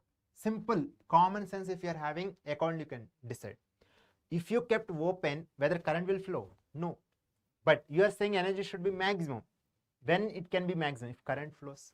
Current can flow in the short circuit. Yes or no? Because you are saying maximum current, that's why. Maximum current means here internal resistance should be 0. That is happening when you are considering short circuit. Okay. Now the current flowing through this branch is IL of 0 minus. IL of 0 minus. Okay. Now capacitor acts as open circuit. Capacitor acts as open circuit. Capacitor acts as open circuit. Across the open circuit terminals, you are having the voltage that is VC of 0 minus. VC of 0 minus.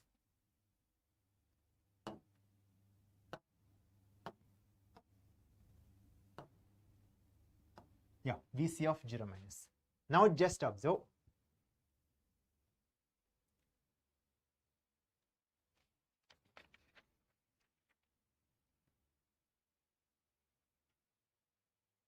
Yeah, Shivakumar, you can cross check once.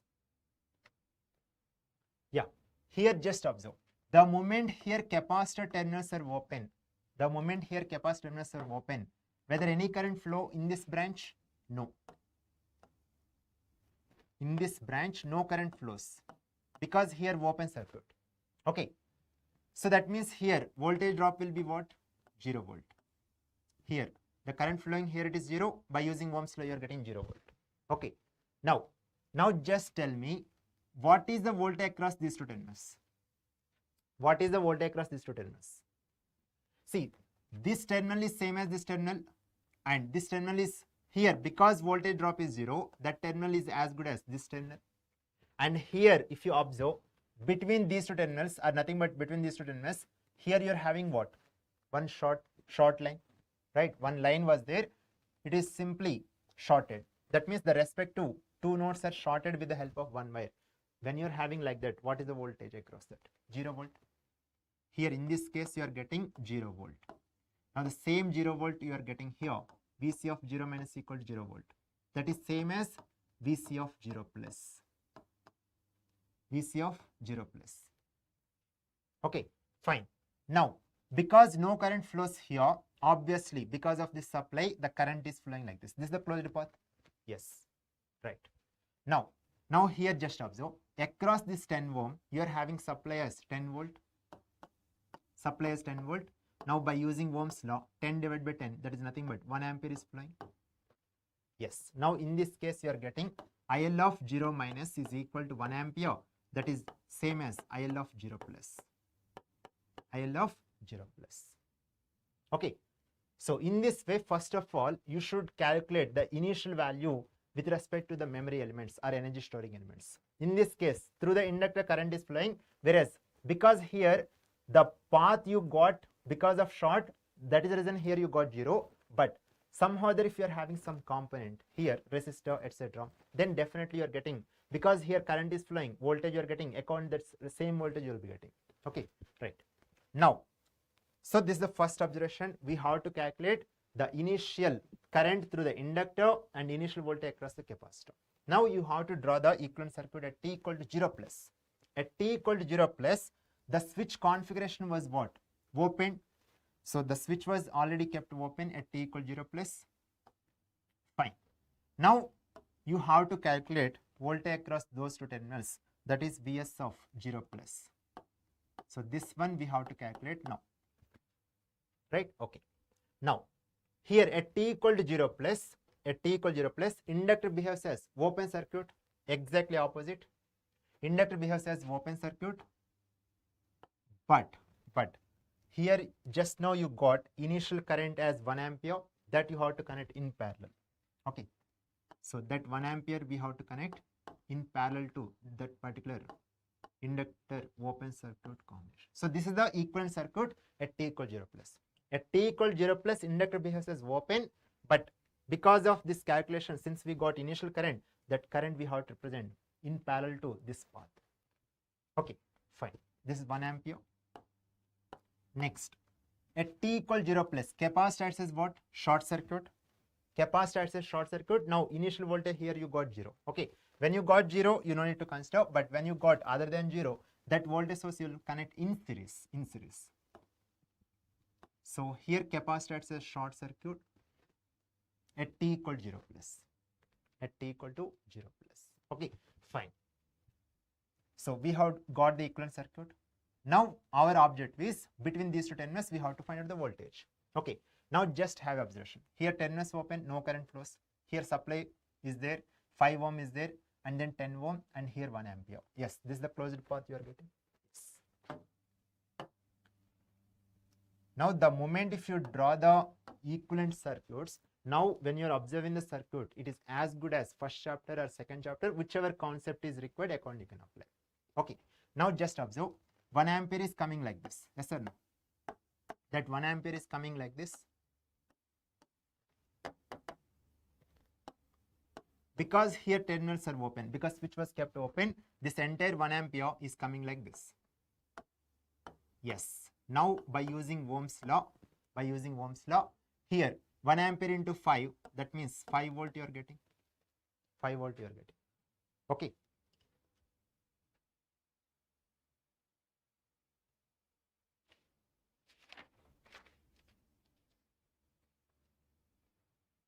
Yes. Here in this question, we have to calculate voltage across these two terminals, that is Vs of t at t equal 0 plus. Yes. That value we got 5 volt. Because just observe, this terminal and this terminal one is the same. This terminal one is the same. So between these two terminals, now in this case 5 ohm resistor is there, across that you are getting 5 volt. 5 volt. So that 5 volt is there in option B. So answer for this question is option B.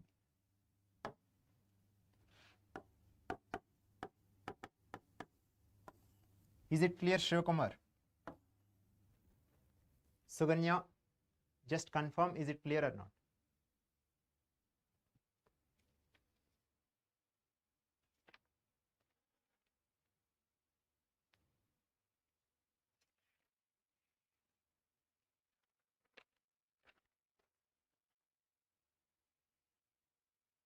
Yes, I hope it is clear for everyone.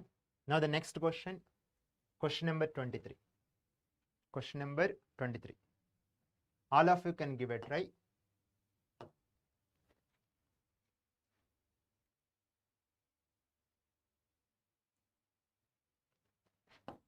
Yeah, I am giving 2 minutes time. All of you can give a try.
Yeah, first let us read the question. So in this circuit, okay, what is the circuit here you're having? In the circuit shown, initial current. In this question, they already given the initial current. So you don't need to calculate. Okay. So here you're having inductor. So initial current they have given. Okay. Initial current means till before the switching action. Okay. Because of the circuit configuration, already you are having here initial current, that value they have given. Okay. In whichever question they're not given, then we have to calculate. But in this question, already the inductor is having initial current, that is 1.2 ampere. Fine. But in this direction, okay. Through the inductor is given in the figure. Now, the initial value of the voltage across the inductor V naught of 0 plus. That means here you are having inductor. Across the inductor, voltage they have represented V naught of t. That value you have to calculate at t equal 0 plus. That is the meaning of this question. Okay, right. So if they don't give initial value, then we have to calculate regarding initial current through the inductor. But in this question already given, now you draw the equivalent circuit at t equal 0 plus. Now here if you observe in this question, the switching action, if you observe, switch is getting closed at t equal 0. That means at t equal 0 plus, if you draw the equivalent circuit, switch is in the closed position. Okay, that is the first observation. So draw the equivalent circuit at t equal 0 plus. So the switch is in the closed position. At t equal 0 plus, switch is in the closed position. Okay, at t equal 0 plus, inductor acts as what? Open circuit. Inductor acts as open circuit. But because you are having initial current, that we have to represent in parallel. Just like earlier question, what is the initial current you got? That we connected in parallel. But in this question, they mentioned the current direction is upward, accordingly you can represent. That is 1.2 ampere. You have to connect in parallel to open circuit terminals of the inductor. This is the equivalent circuit that you are getting. Okay. So here you are getting 1.2 ampere. 1.2 ampere. That is the initial current at t equal to 0 minus, you got the same current will be there at t equal 0 plus as well. Okay. Now the respective voltage you have to calculate. That is, so here the voltage you have to calculate. with respect to source, here current leaves from where? Positive terminal, or of course here anyway they have given plus sign here, accordingly you can consider. Okay, plus minus V naught of 0 plus V naught of 0 plus V naught of 0 plus. This one we have to calculate. Okay, now here this is the equivalent circuit that you got at t equal 0 plus. Now in order to find out this one, whatever here part of circuit that you are having, whatever the part of circuit here you are having, this part of circuit you can do the simplification with respect to first chapter or second chapter, whichever concept or method that you know accordingly, whichever is applicable accordingly you can give it. So for the timing we are solving this equivalent circuit. Okay, whatever the circuit 10 volt 2.5 2.5 this configuration, we can get the simplified equivalent circuit with the help of source transformation. Okay, meanwhile you can think with the help of first chapter second chapter, is there any other method or concept possible in order to get the equivalent circuit? If you get, just mention that name of the method or concept meanwhile in the chart whenever you get the idea. Okay, here you are having 10 volt source in series with what? Here 10 volt source in series with 2.5 ohm, 10 volt source in series with 2.5 ohm. Okay, this is the practical voltage source. You can convert into practical current source by using source transformation technique, right? So then what you are getting, a current source in parallel with resistor, okay. So here in this case current source value is 10 volt divided by 2.5. So 2.5 4 times, that means you are getting 4 ampere. And coming to the resistance, whatever the internal resistance you are having, same 2.5. While you are applying source transformation technique, the internal resistance will remain same. Here internal resistance is 2.5, the same thing coming. Voltage source in series with resistor, that one we are converting as current source in parallel with resistor. Fine. Up to here we got whatever this part of circuit. Now after that here you are having what? 2.5 ohm. That I am connecting here. After that here you are having 2.5 ohm. 2.5 ohm. Okay, right. Now if you observe, here 2.5 is there, here also 2.5 is there. Together how they are connected? These two are connected in parallel. Equivalent resistance is what? Because both are having equivalent resistance will be half of the any one. Okay, 2.5 in parallel with 2.5, that means you are getting what? 1.25 ohm. 1.25 ohm. Now here if you observe, you are having current source in parallel with resistor. Once again you can apply source transformation, you are getting voltage source in series with resistor. Okay, right. So with this understanding, here now we are getting 4 ampere source, current source in parallel with 1.25 ohm resistor. Now if you apply source transformation technique, you are getting voltage source in series with resistor. Voltage source value is 4 into 1.25. Okay, 4 into 1.25. How much? 5 volt. 5 volt, right? Yes. 4 into 1.25, that is 5 volt. Because 4 into 0.25 is how much? 1. 4 ones are 4. 4 plus 1 is 5. Okay. Now, in series with resistor, that resistor value is 1.25. That resistor value is 1.25.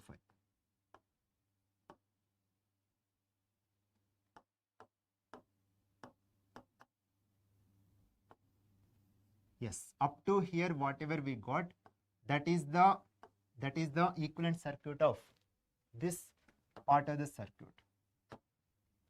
Yeah, between these two terminals, whatever this part of circuit you are having, so that one we got equivalent circuit as a voltage source 5 volt in series with 1.25. After that, whatever the rest of the circuit is there, you can copy or you can connect accordingly. So here next what you are having here 2.5 and 2.5. Okay, for the timing let us do the simplification here only. Here 2.5 connected in series, that means equivalent resistance you are getting how much? 5 ohm. Okay, equivalent resistance you are getting 5 ohm, so that one I am connecting here. 5 ohm, right? After that, here you are having current source,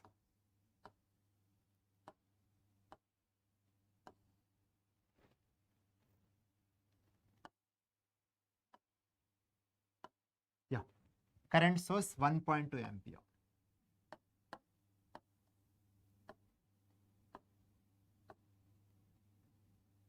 Current source value is 1.2 ampere. And across the open circuit terminals, you have to find out the voltage, that is your V naught of 0 plus. V naught of 0 plus.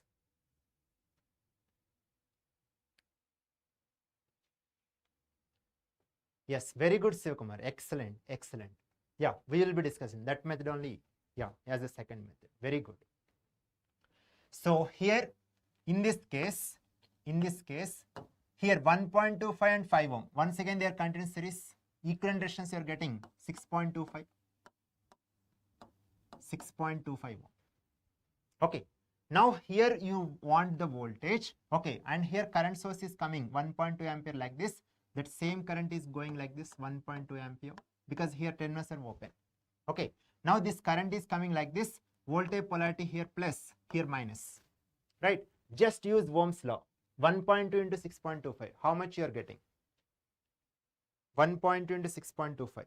7.5. 7.5. Correct? 1.2 into 6.25. Right. Now just apply KVL, either clockwise or anti-clockwise, your wish. Okay. So here what you are getting?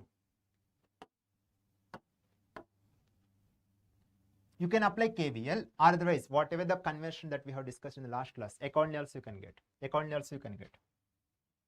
Say for example, here our objective is to get the voltage here, that is V naught of 0 plus, polarity sir, plus minus here, right? So with respect to these two terminals, you require the voltage. Now just observe the rest of the, like with respect to these two terminals, another side, one more branch was there. So with respect to that branch, keep the voltage polarities. Here plus minus 5, here plus minus 5. Yeah. Now here you are having one equivalent resistance 6.25. With respect to that voltage, you are having 7.5. So this branch keep vertical element, then you are getting polarities plus minus 7.5. Yes or no? See, when you keep this branch vertical element, then you are getting plus here, minus here. After that, here plus minus as it is. That's all. Between these 2 points, you require the voltage. With respect to these two terminals, in this circuit, you are having one more branch, accordingly you have kept. Now, just observe, because polarities are same, plus minus. Now you can add. So that means you are getting 5 plus 7.5, that means 12.5 volt. Yes. Now this voltage and this voltage, both are one the same. Because polarity is here same, that means positive value. Okay. So here we are getting V naught of 0 plus equal to 12.5 volts. 12.5 volts. Yes. That is there in option A. Yeah. That is there in option A. Option A is the correct answer for this question.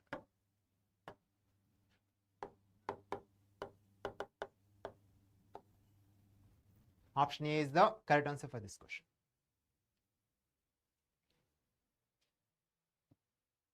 Okay. Yeah.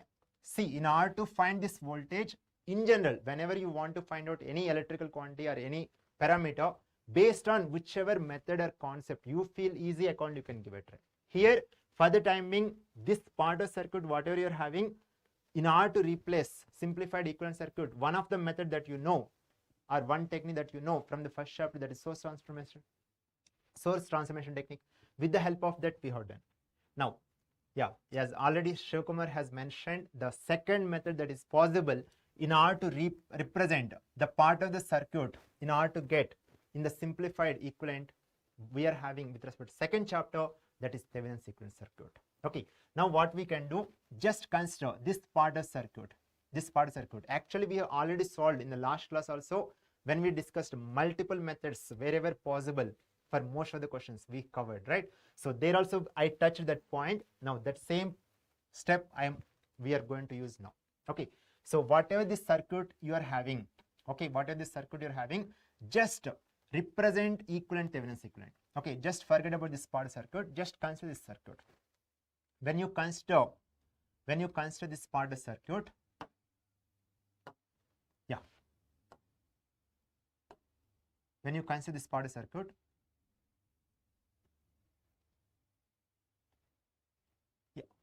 yeah, whatever the other part of circuit you are having, I'm drawing just for reference. Okay, here the switch was closed, here the switch was closed, here inductor terminals become open, and here you're having initial current, direction is upward 1.2 ampere. Fine.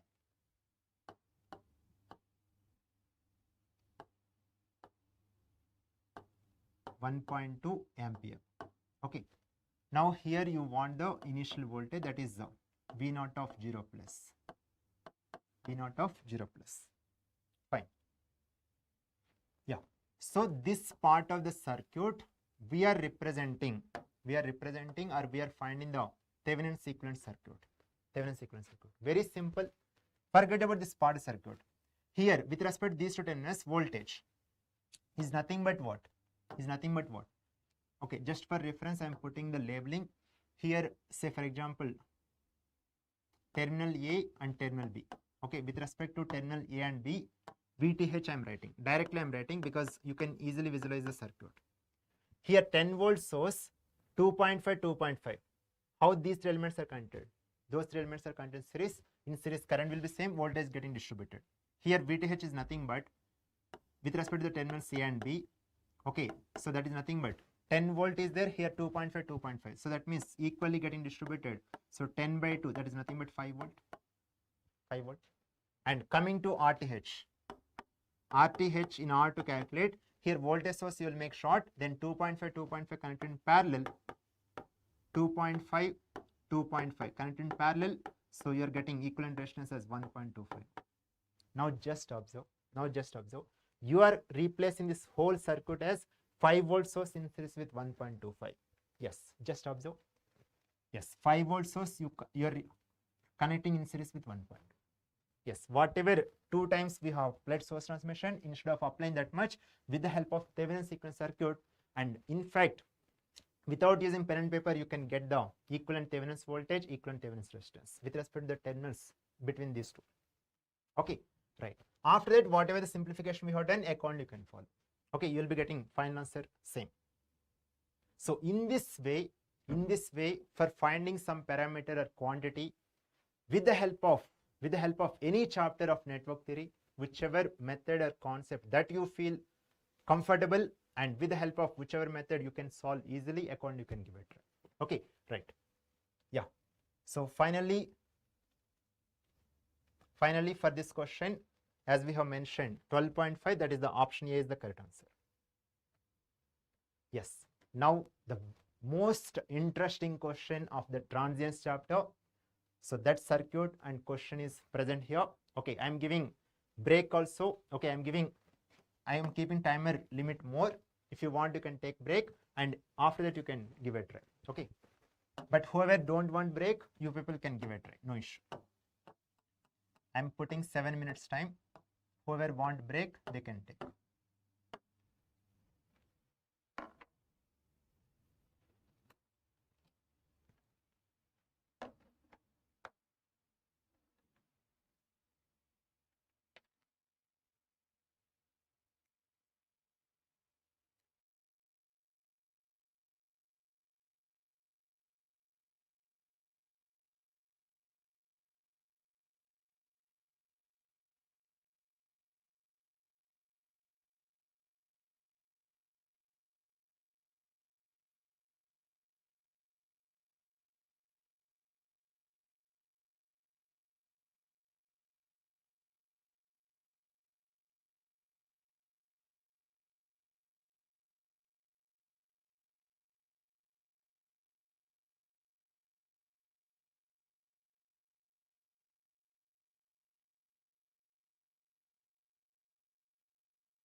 Yeah, if any of you got the answer, okay, after trying this question, you can mention in the chat.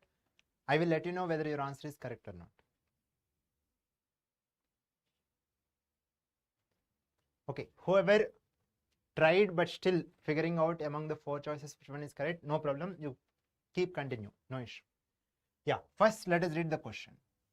So whatever the circuit here you're having, the circuit shown in the figure is in steady state before the switch is closed.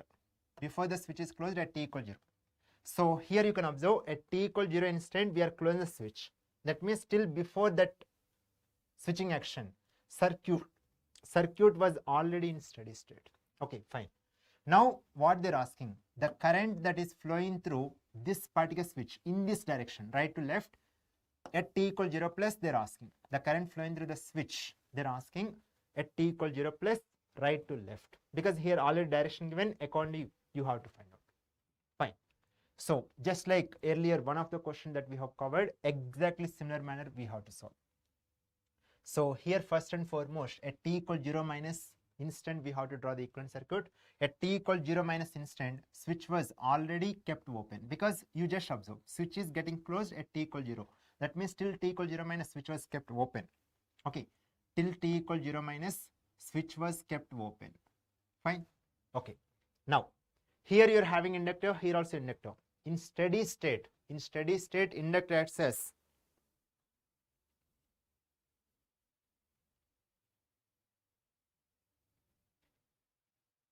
yeah, Shivakumar, whatever you are getting, no, that is not there, no, in the choices. Whatever the value you are getting, that is not there. Okay, no problem. You can just observe like whatever the part of the explanation, with the help of that, where you have done silly mistake or some mistake anywhere, so just cross check and do accordingly, no problem. So here at t equals 0 minus instant, inductors acts as short circuit, because circuit already reached in the steady state, right? Inductor will behave as short circuit. In steady state, inductor acts as short circuit.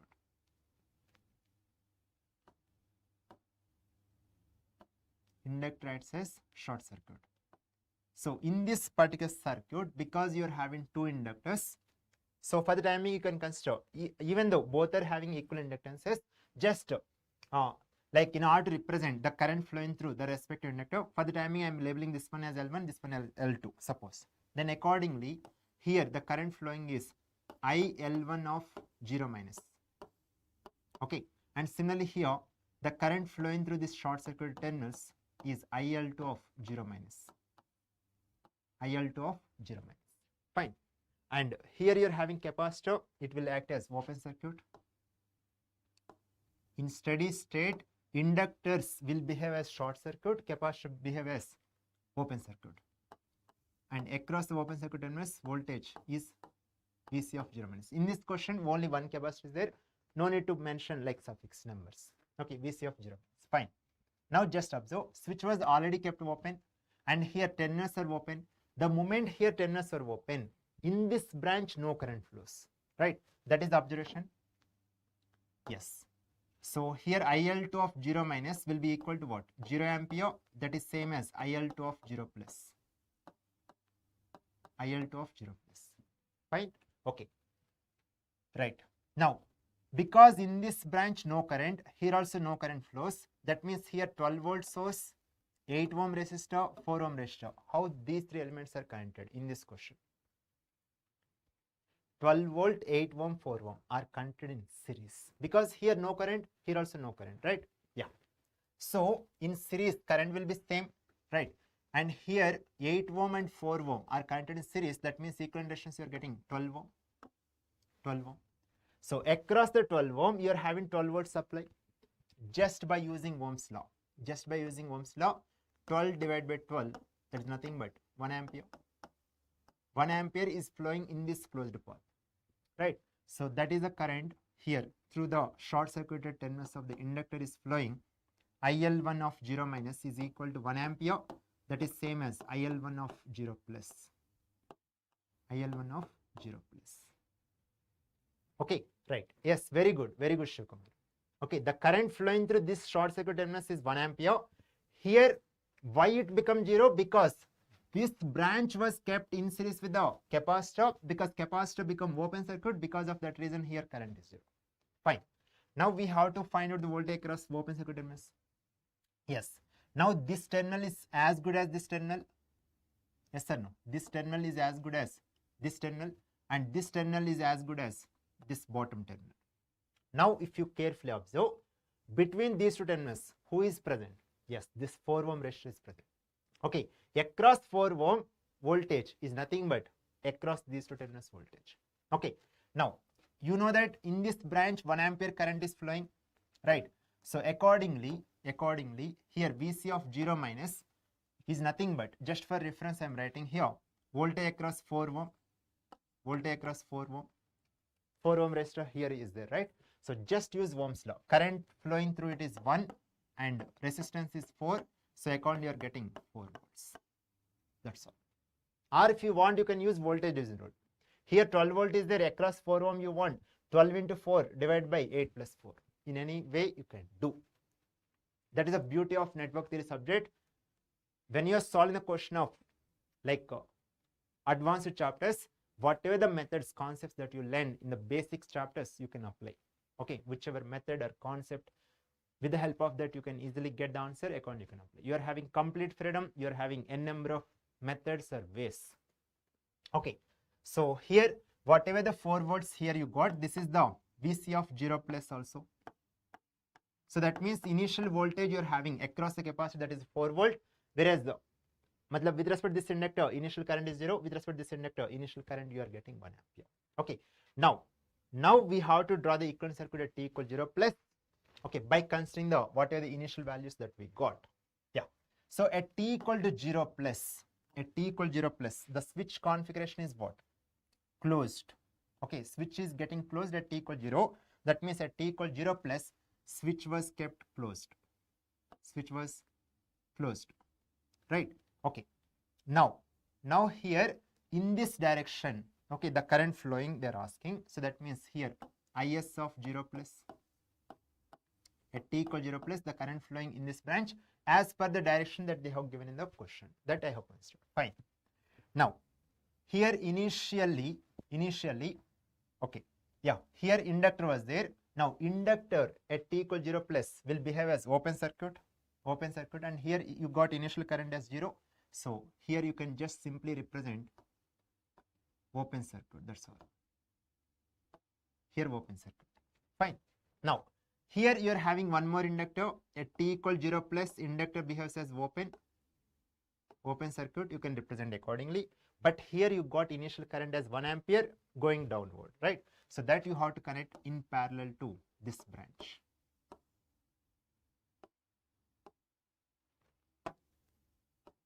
Yeah, so this is your 1 ampere. Now here capacitor was there. Capacitor at t equal 0 plus, capacitor acts as short circuit, and here you got initial voltage that you will connect in series. Okay, at t equal 0 plus, capacitor acts as short circuit, and here you are having initial voltage that you can represent. Initial voltage we got 4 volt, that you have to connect in series with the short circuit terminus of the capacitor. Okay, right. So we represented everything, whatever the other elements as it is, whatever the inductor equivalent circuit, capacitor equivalent circuit at t equal 0 plus. Now in this branch you have to find out the current. Okay, now here if you observe, since here terminus open, that means no current flows here. If no current flows here, then how these two elements are connected? Series. Yes or no? Because here in this branch no current, whatever the current is coming, the same current is flowing like this, right? So 8 and 4 are connected in series. That means equivalent resistance you are getting 12 ohm. 12 ohm you are getting. Now just observe, you are having 12 ohm resistor. One side, one terminal voltage you are having 12 volt, right? Here you are having terminal voltage as 12 volt, and the other terminal voltage, how much you are having? Here this terminal is as good as this terminal, because here shorted, right? Switch is closed. Okay, So this terminal voltage with respect to ground is nothing but 4 volt. 4 volt. So that means very simple. Here you are having 12 ohm. One side you are having the voltage 12 volt. Another side you are having voltage 4 volt. 4 volt. Now use Ohm's law. With the help of that, you can find out how much current is flowing in this 12 ohm resistor. In this 12 ohm resistor, how much current flowing? How much current flowing? 12 minus 4. 12 minus 4 divided by equivalent resistance, that is 12. So 12 minus 4 is 8 divided by 12. So 4 2s are 8, 4 3s are 12. So 2 by 3 ampere you are getting. 2 by 3 ampere is flowing through this particular 12 ohm resistor. Now just apply KCL here. That's all. Because in this branch 2 by 3 is coming. Here IS of 0 plus is coming. Here 1 ampere is going. Because anyway in this branch no current. So sum of entering currents equal to sum of leaving currents. So here 2 by 3 ampere is entering. 2 by 3 ampere is entering. IS of 0 plus also entering. IS of 0 plus also entering. Whereas 1 ampere is leaving. Sum of entering currents equal to sum of leaving currents. Right? Yeah. So now bring this term to other side, it will become negative. So from here you are getting IS of 0 plus is equal to 1 minus 2 by 3. So from here what you are getting? 3 minus 2, that is 1 divided by 3. 1 by 3 ampere. Yes. 1 by 3 ampere, that is there in which option? Option A. Option A is the correct answer. Yeah, Shiv Kumar, I hope it is clear now. Still, if any of you are having doubt, okay, you can mention in the chat.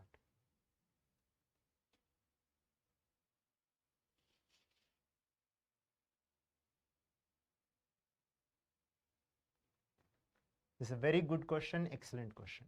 Okay, I hope it is clear for everyone. Yeah, with this understanding, now all of you give a try for the next question. Question number 25. I am giving 1 minute time. If you want extra time, no problem. While I am discussing, you people can continue.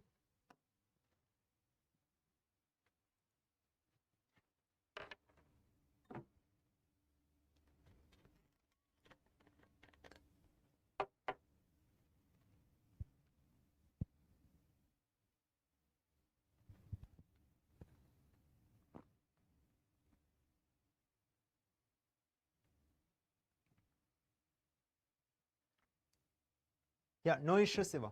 No issue, Siva Kumar. No problem.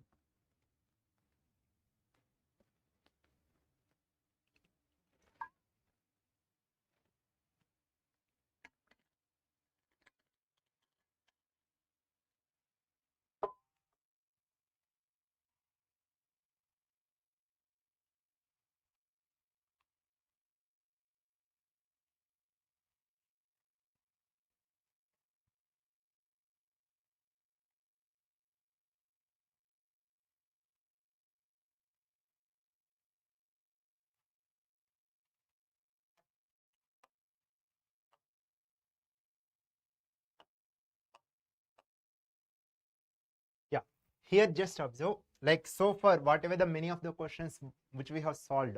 Okay, so in most of the questions you might have observed, like we have calculated initial value. Okay, either current or voltage, whatever, at t equal 0 plus, okay, at t equal 0 minus, whatever, right? Now, here you just observe, in this question they're asking value of di of t by dt at t equal 0 plus. That means in some question like this they will represent, or in some question they can represent di of 0 plus by dt. Okay, so some students are very smart. Okay, whatever the concept the students know from the maths, the same concept they will apply here. That maths will fail here in network theory subject. See, let us consider here, say for example, in this circuit at t equal 0 plus, switch is what? Closed position. Okay, then definitely current will flow in this circuit. So I of 0 plus, you will be getting some constant. Now derivative of constant is what? 0. That logic may be true in the math subject, but that logic will fail with respect to this chapter. And of course, here also no option contain 0. Even if exam paper setter is intentionally given 0, don't go under the trap of the mass. Okay, 99% of the cases you can get other than 0 only whenever they're asking either first order or second order with respect to this subject. Okay. Okay. So how to solve these kind of questions? Very simple. There may be a number of ways or methods possible based on the time possibility, for whichever questions, whichever is possible method, accordingly I will be discussing. Okay. So just observe here. See, here at t equal to 0 plus, you have to find out di of t by dt. First order derivative of current that is flowing through this particular circuit. Okay. Now just observe here. For t greater than or equal to 0, switch was closed position. Now all the elements connected where? All the elements are connected in series. So you can apply KVL or mesh equation, right? Okay. So that is one possible case. Like what I meant to say, one possible approach that I am telling. So whenever elements are connected in series, you can write KVL. Okay. Similarly, if you want to, like for that circuit, if KCL possible, you can apply, or nodal equation possible, you can apply, or mesh analysis. Whatever the method that is possible, accordingly you can apply. Okay, that is one possible approach that I am mentioning. Yeah. So here for t greater than or equal to 0, the switch was closed position. For t greater than or equal to 0, switch was closed position.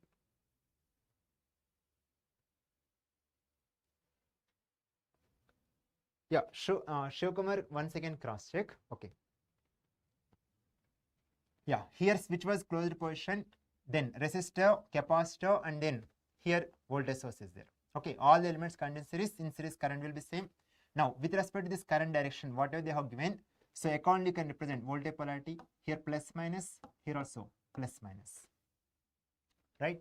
Okay. Now just write the KVL.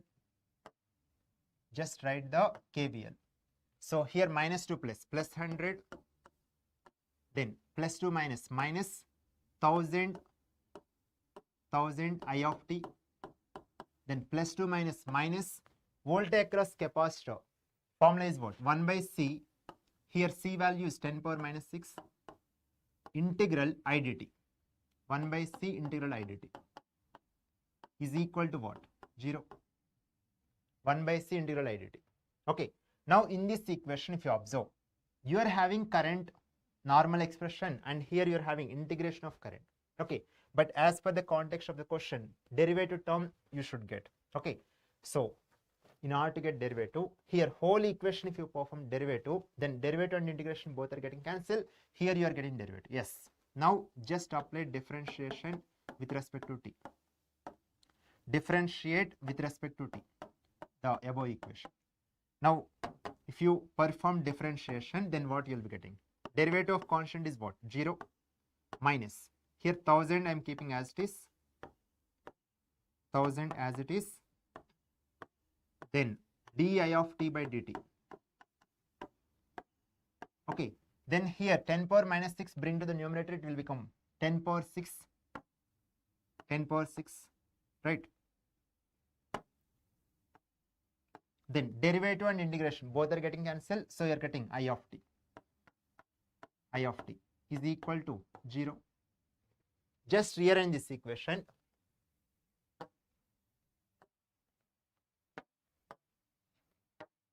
Yeah, if you rearrange this equation from here, if you observe, like this term, if you bring other side, it will become positive. So 1000 di of t by dt. 1000 di of t by dt is equal to, okay, I have brought this term to other side, it will become positive. Okay, here you are having 0 minus this one, that means this term only. Okay, so you are getting minus 10 power 6 into I of t. Now here 1000 is there and here 10 power 6, that means here you are getting 10 power 3 or 1000 times you can write. Okay, so from here what you are getting? di of t by dt is equal to minus 1000 I of t. Minus 1000 I of t. This is the equation you are getting. Okay, now if you observe the question, di of t by dt we require at t equal 0 plus instant. Okay, now just observe the circuit and at t equal 0 plus just draw the equivalent circuit. Okay, at t equal 0 plus instant, at t equal 0 plus instant, here the switch was already closed position, right? Switch is in the closed position. Now what is the behavior of capacitor at t equal 0 plus? At t equal 0 plus instant, capacitor acts as short circuit. Capacitor acts as short circuit. Now you might be having a doubt, sir, capacitor initial voltage can present. Now just observe here, in this question till t equal to 0 minus, switch was kept open, that means independent source not connected. So if no independent source connected, obviously initial value will be 0, initial voltage across capacitor is 0, unless otherwise they mention in the question. Okay, if they mention, then we could have connected in series, but here because switch was kept open till t equal 0 minus, so because independent source not connected, obviously here initial value, initial voltage across capacitor is 0. Okay, right. So here just observe, you are getting closed path. Okay, definitely here current will flow. Okay, so that current is nothing but I of 0 plus at t equal 0 plus. So across 1000 ohm, you are having a supply 100 volt. So by using Ohm's law, you can get current as 100 divided by 1000. For the time being, don't do simplification. Okay, don't do simplification. Why I'm telling, very simple. Here what you require, 1000 times I of t, right? Minus 1000 times I of t. Okay, so here at t equal 0 plus you got this value 100 by 1000. Okay, now in this equation at t equal 0 plus if you write, okay, at t equal 0 plus if you write, at t equal to 0 plus, now what you are getting, di of t by dt is equal to minus 1000 I of 0 plus, minus 1000 I of 0 plus. That means here if you do cross multiplication, here you are getting 1000 I of 0 plus is equal to 100. Yes, from here what you are getting, final answer minus 100. That's all. 1000 into I of 0 plus, that we got as 100. So from here you are getting this derivative term value as minus 100. That's all. Okay, so minus 100 ampere per second. That is option B. Option B is the correct answer for this question. Option B is the correct answer for this question. See, whatever this value got, you have to substitute in this equation. Okay, for the time being, I am representing this equation as 1, and this one you can consider as 2. So just I am writing here, substitute 2 in 1.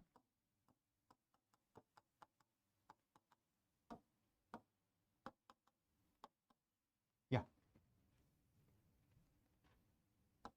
From there you are getting final answer as option B.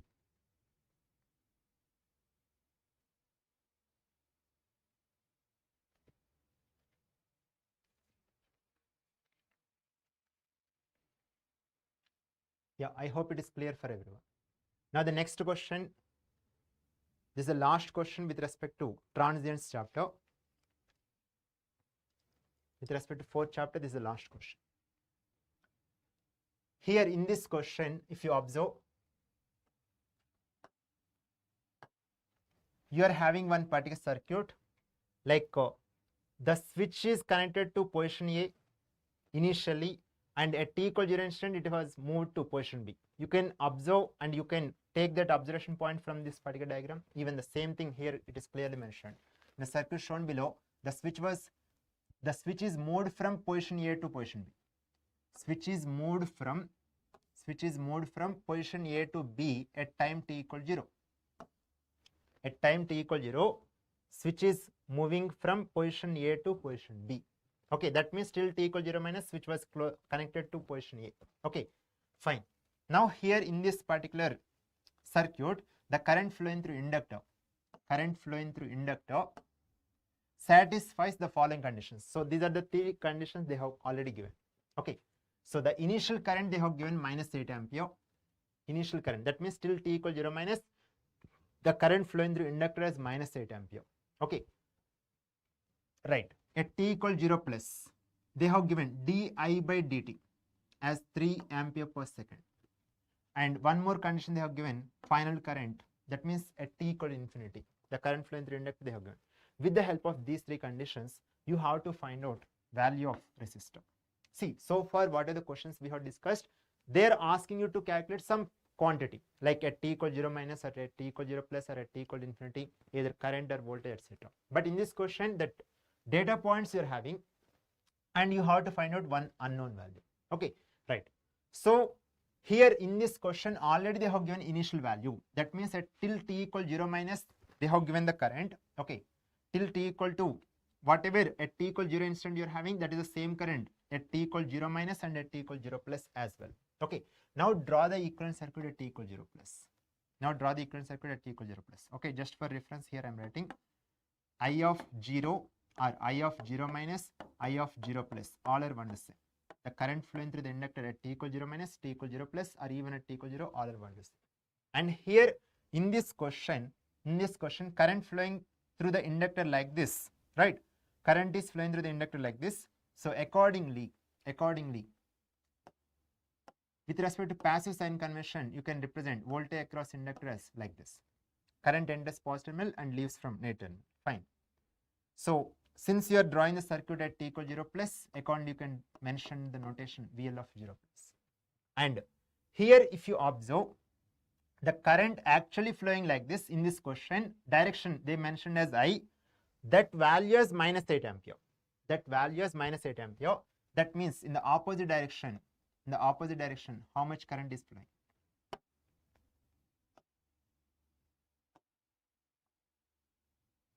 In the opposite direction, how much current is flowing?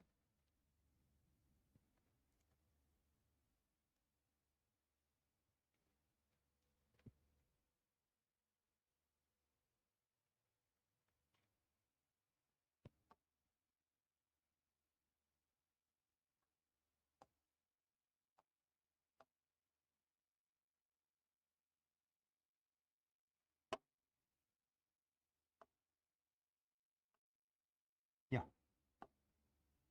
So at t equal 0 plus, inductor behaves as open, that I have represented here. But here you're having initial current that is flowing here in this direction. In this direction, minus 8 ampere. That means in the opposite direction, plus 8 ampere. Plus 8 ampere. Just to do the calculation simpler, I have considered accordingly. Fine.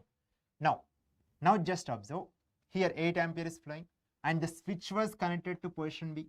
Switch is connected to position B at t equal 0 plus. Right. So this is the equivalent circuit that you got. Fine. Now just observe. Here already short.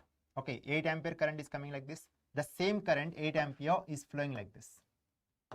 8 ampere current, whatever is coming, that is coming like this. And here, because terminals are open, right? Here no current will flow because it is a open circuit.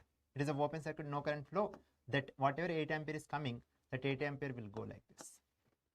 Okay, and by using Ohm's law, here you are getting 8R, and here voltage value mentioned as V2. Now just apply KVL around this closed path.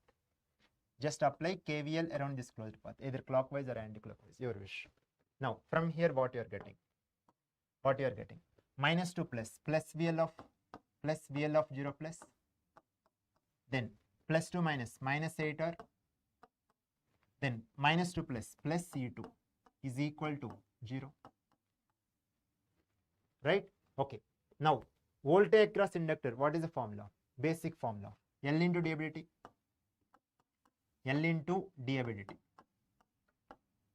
Now, so these two terms bring other side. 8R become positive and E2 will become negative. Now here you just observe at t equal 0 plus, the current flowing with respect to inductor current, they have given di by dt, that is 3 ampere per second. That one you can substitute now. Here. So here L into 3 is equal to 8R minus C2. Okay, 8R minus C2. And L value is how much in this question? L value is 2 Henry, that one also you can substitute. L value is 2 Henry, that one also you can substitute.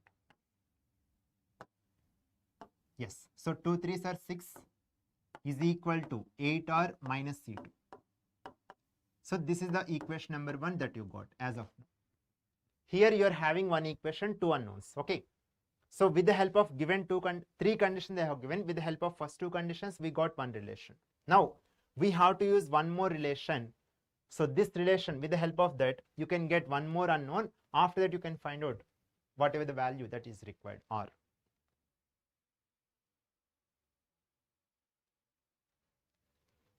Okay. Now just observe. At t equal to infinity, they have mentioned the current flowing in this circuit is 4 ampere. Okay, just draw the equivalent circuit at t equal to infinity. At t equal to infinity, inductor acts as short circuit. Once again, you are getting steady state. So when you are getting the steady state, one more steady state, that time you should not consider earlier initial value. Okay, fine. Now in this case, the current flowing through inductor, that is I of infinity, that is equal to 4 ampere. Yes, already I have written here 4 ampere. And the switch was connected here only, right? Switch was connected to B position. Now just observe. Now in this case, 4 ampere is going like this. 4 ampere is coming like this. The same 4 ampere is coming like this. Now by using Ohm's law, or with respect to passive sign convention, here plus and here minus. Okay, by using Ohm's law, here voltage across resistor, you are getting 4R. Now just observe. In this closed path, only one resistor and one supply was there. Okay, and if you closely observe, here this terminal positive you are having, or in other words, very simple. Okay, just for reference I am mentioning here, no need to have any confusion. See, here you got minus plus 4R. Okay, minus plus 4R, and this supply you keep vertical, right? Then what you are getting? Plus minus C2. So in parallel, voltage will be same. Now here polarities are opposite. So accordingly, what you are getting? E2 equal to minus 4R. This is the equation number 2. Now equation number 2, you can substitute in equation number 1. Now from here, what you are getting? Equation number 1. So 6 equal to 8R minus E2. E2 value got minus 4R. Now minus of minus is what? Plus 8R plus 4R, that is 12R, equal to 6. So from here, 6 2s are 12. From here you are getting R equal to 1 by 2, that is equal to 0.5 ohm. R value is 0.5 ohm.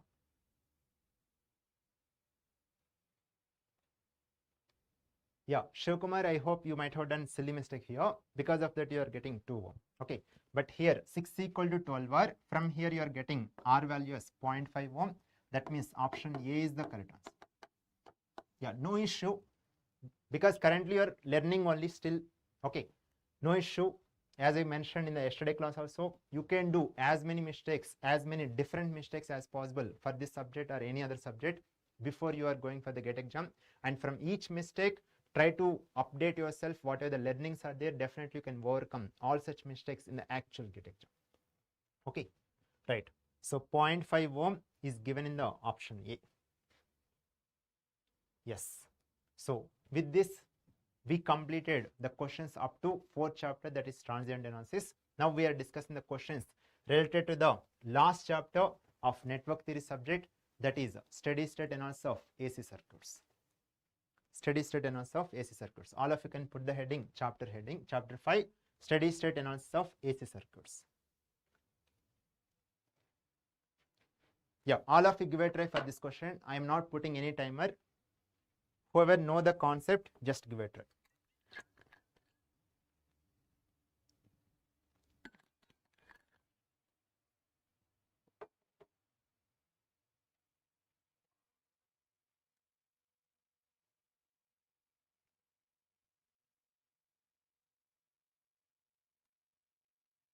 here just observe, you are having, this is the AC current source, okay. So here you can mention the symbol like this. This is a AC current source, okay. It is clearly mentioned in the circuit shown below, the current supplied by the sinusoidal current source, okay, either sine or cos, whatever, you're having AC supply, fine. You have connected one AC current, and then resistor is there, and then inductor is there, okay. So in this branch current flowing is 12 ampere, and in this branch current flowing is 16 ampere. So in general, many of the students may solve this question wrongly, in general, because the first chapter influence is there, that KCL. Okay, see, if resistors are there here, if these two are resistors, then whatever the answer you are getting, like 28 ampere, that will be true. But here resistor is there, here inductor, or here resistor, here capacitor. That time, from the KCL only, you are getting resultant formula as under root format you are getting. Okay, because here you are getting what? J omega L, because impedance. Okay, when you are having A plus JB, magnitude wise under root A square plus B square format. Okay, so when you are having like this network, very simple, whether you are having here resistor, here whether you are having inductor, capacitor, irrespective of that, you will be getting the resultant formula is very simple. Whatever supply current is there, that is equal to under root the current flowing through resistor square plus the current flowing through reactance part. Okay, so here IL square. Okay, so in this case, here 12 is there, whole square, and then here 16. So 12 square is how much? 144. Then 16 square is how much? 256.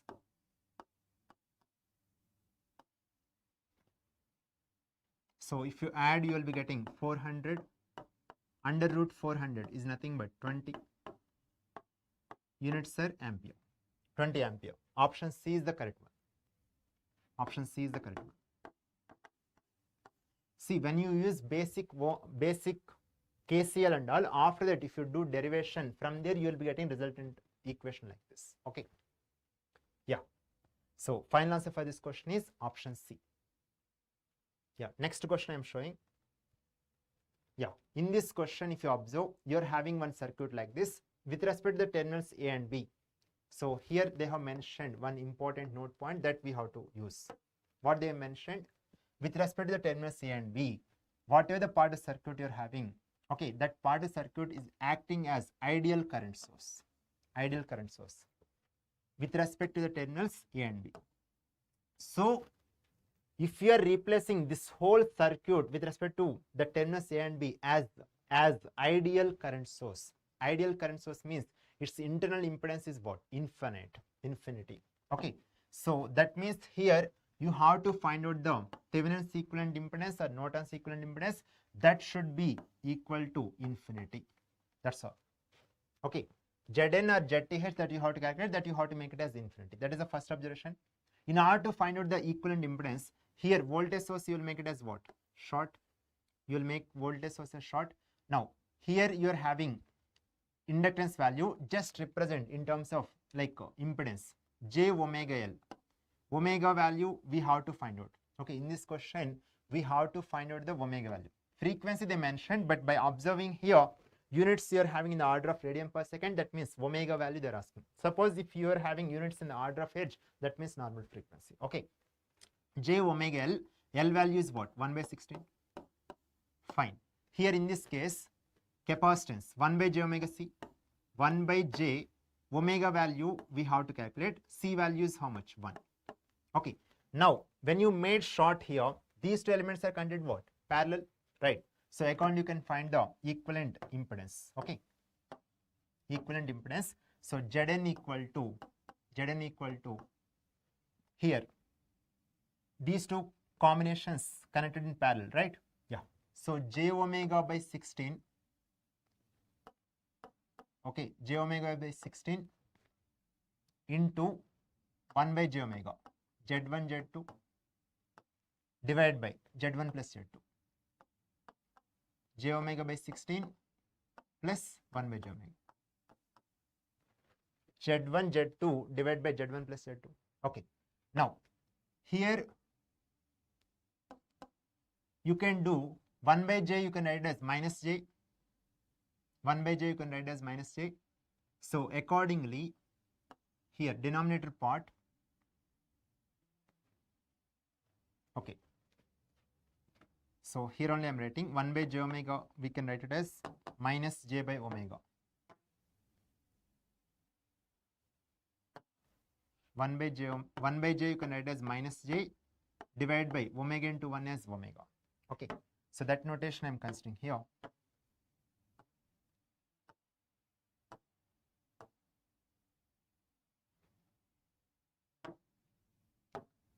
Yeah, 1 by j I am writing it as minus j and denominator omega as it is. Here z1 plus z2 format only, but here numerator you are getting minus j.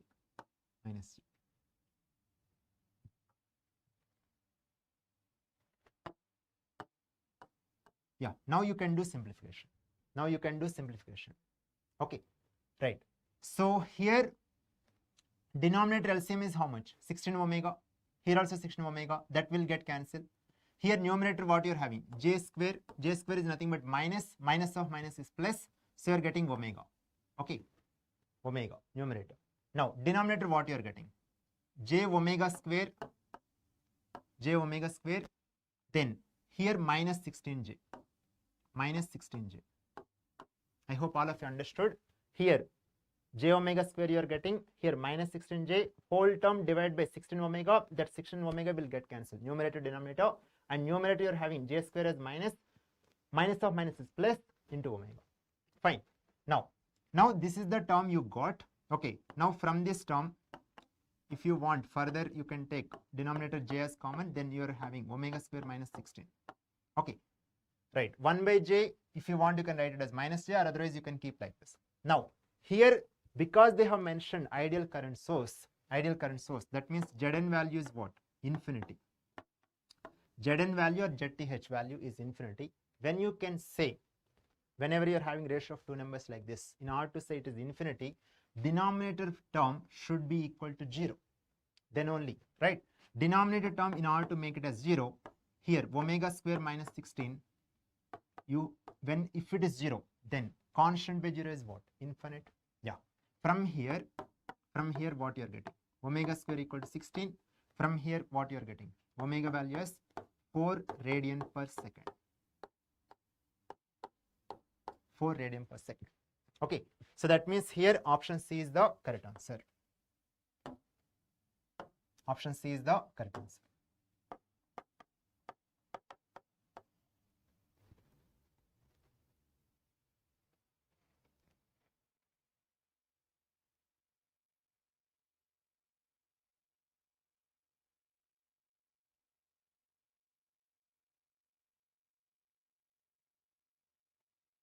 Yeah, next question.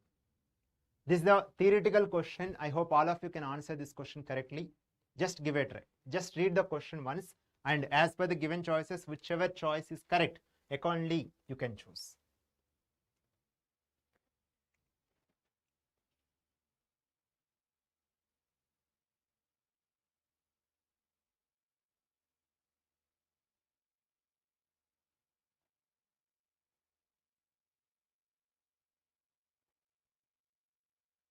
See, just observe here. Yes, regarding here you are having two statements. One is the assertion, another one is reason. Okay, first let us read this one, after that we'll read this one. A circuit containing reactance is said to be in resonance if the voltage across the circuit is in phase with the current through it. Yes, whenever you are saying circuit is at resonance, then for that overall circuit, what is supply voltage there, supply current is there, both are in phase. Yes, this statement is true. Assertion is true. Now let us read reason. At resonance, the power factor of the circuit is 0, whether it is true or not. No. Here in phase means phase angle is 0. In phase means phase angle is 0. But here power factor means what? Power factor is nothing but cos phi. Power factor is nothing but cos phi. So at resonance, phase angle is 0 degree. So cos 0 is nothing but what? 1. Unity power factor. But here it is mentioned power factor of the circuit as 0. No, it is wrong. Power factor of the circuit is 0. This is wrong. So here A is true but R is false. Okay, A is true but R is false. That means option C is the correct answer. Option C is the correct answer. This is a question, theoretical question based on the resonance concept. Okay, at resonance, the net reactance of inductive and capacitive, that whole component reactance, net reactance will become 0. That means part of circuit you are having resistor, and for overall resistor circuit you are given the supply voltage. Then definitely whenever you are having resistor, whether you are applying DC supply or AC supply, irrespective of that, basic Ohm's law, voltage equal to current into resistance. That's all. That means voltage and current are in phase. In phase means phase angle is 0. Power factor means cos phi. Cos 0 is nothing but 1. Yes, very good, Suganya. Very good. Excellent. Yeah, next question.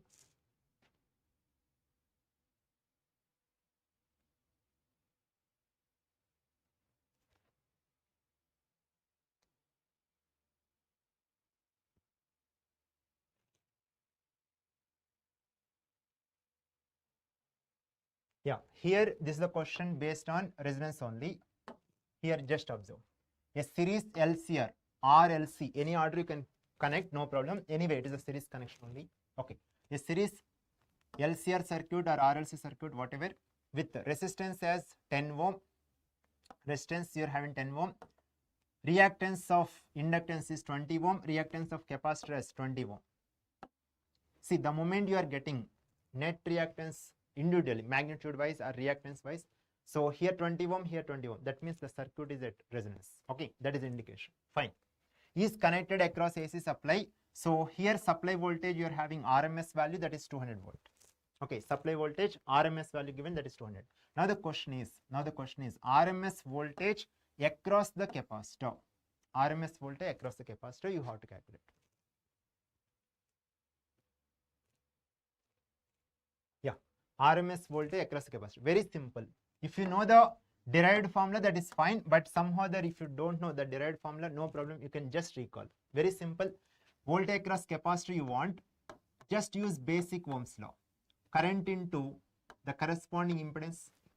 Current into the corresponding impedance. Okay. So here current is nothing but at resonance, because you got to know XL and XC are same magnitude. Okay.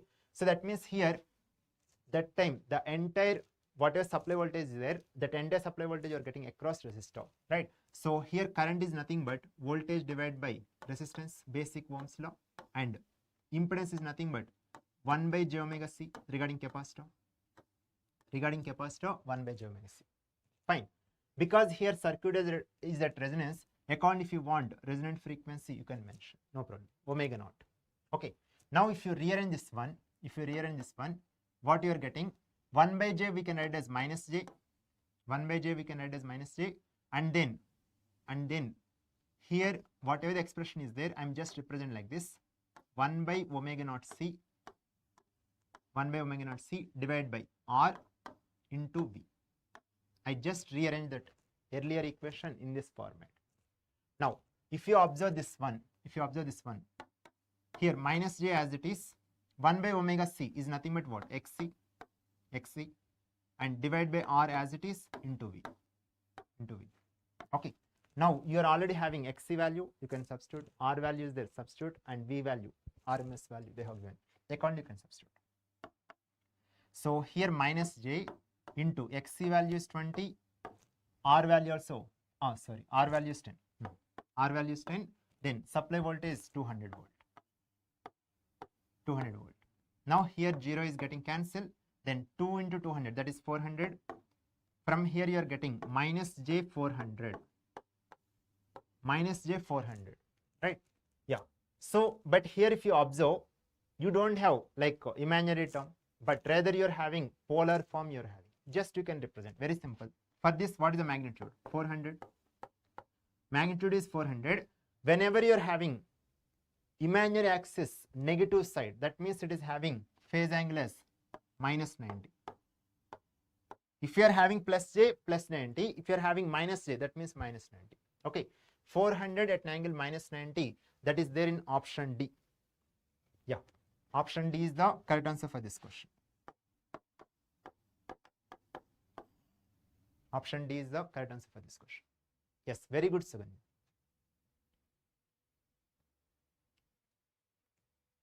Now the last question regarding this chapter and regarding this subject as well. Okay, last question we are discussing, question number 31.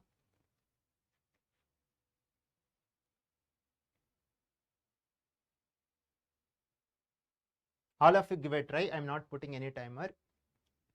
Just read the question and give a try.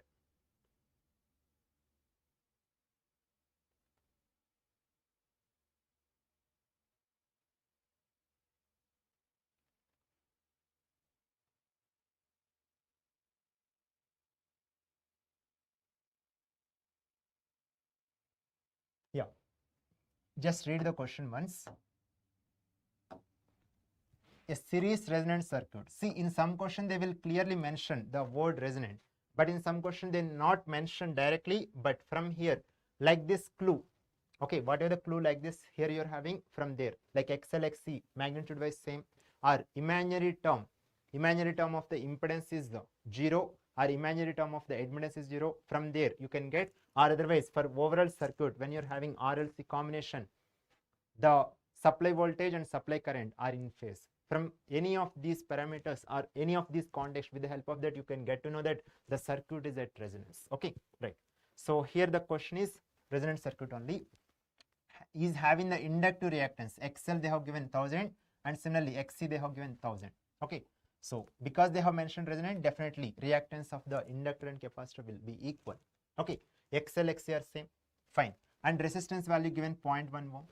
Now the resonant frequency, see, just observe here, it is there in the order of hertz. Of course mega was there, that you can consider, but whenever the word hertz is there, that means normal frequency. Whenever the order of units radian per second is there, it is a omega. Yes, very good, Suganya, very good. So here resonant frequency they have given, they're asking you to calculate bandwidth of the circuit. Okay, so very simple, whatever the basic formula is there, just recall. Regarding the bandwidth, see, I hope all of you know this formula, like quality factor equal to F naught by bandwidth, or because here resonant frequency according, if you want, you can consider resonant frequency suffix R, you can consider, or F naught, your wish. Okay, quality factor equal to F naught by bandwidth. So just rearrange this equation. From there you are getting, see here what is our objective, we have to calculate bandwidth. Okay, so just rearrange this equation, bandwidth equal to F naught by Q.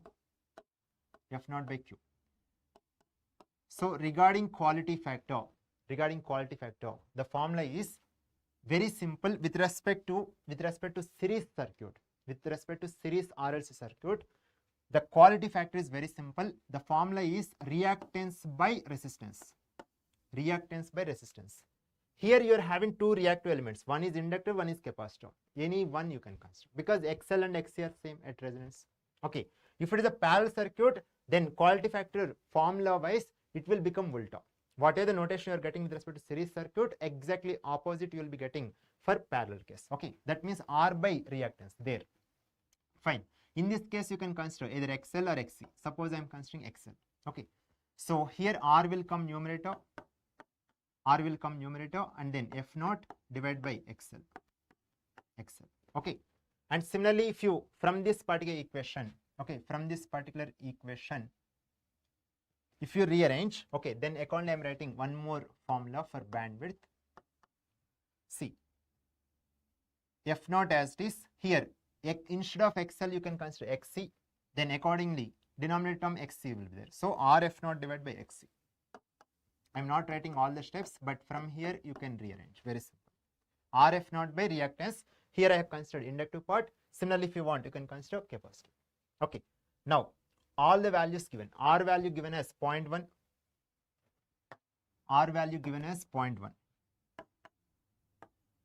Then F naught value given as 10 mega. Mega means how much? 10 power 6. Okay, and divide by XL value in this question given as 1000. Right. So here 0.1 and 10, when you multiply you are getting 1, and 10 power 6 divided by 1000 is nothing but 10 power 3. 10 power 3. So that one you can write as 1 kilo, because here bandwidth means units will be in the order of hertz. Okay, right? So 1 kilohertz. Now similarly here, if you want, you can do calculation. R value same 0.1. Okay, you can do this one later. Same answer you will be getting, because denominator term same value, right? 1000. Okay, here also you will be getting same answer. I'm just writing the final value.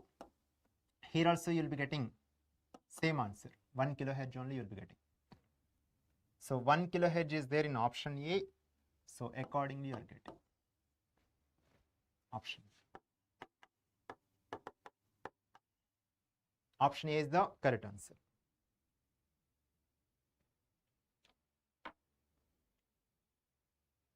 Yeah.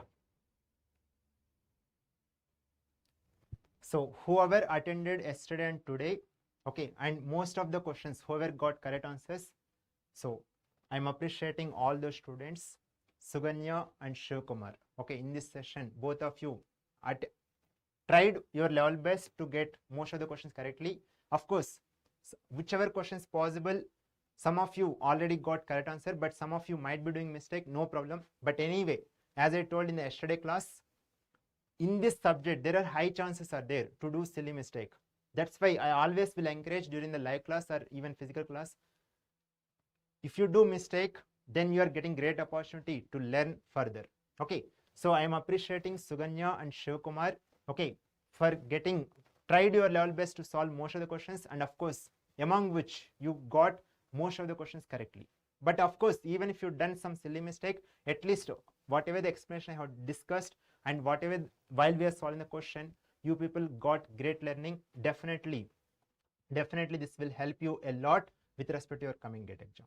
Okay, and similarly, whoever watching this party session in the recorded form later and whoever able to get most of the questions correctly, I'm appreciating them as well. In advance, I'm telling hearty congratulations for all the toppers of this particular subject, network theory, with respect to today's session, GATE Score Booster, YouTube session 2.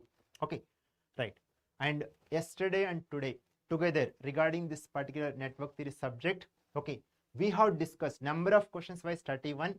Number seems to be less when compared to digital, right? Because in digital we have done in 2 sessions, we have done half century, right? 50 questions. But here the beauty of this subject is number of questions wise less, but wherever possible I have discussed extra methods.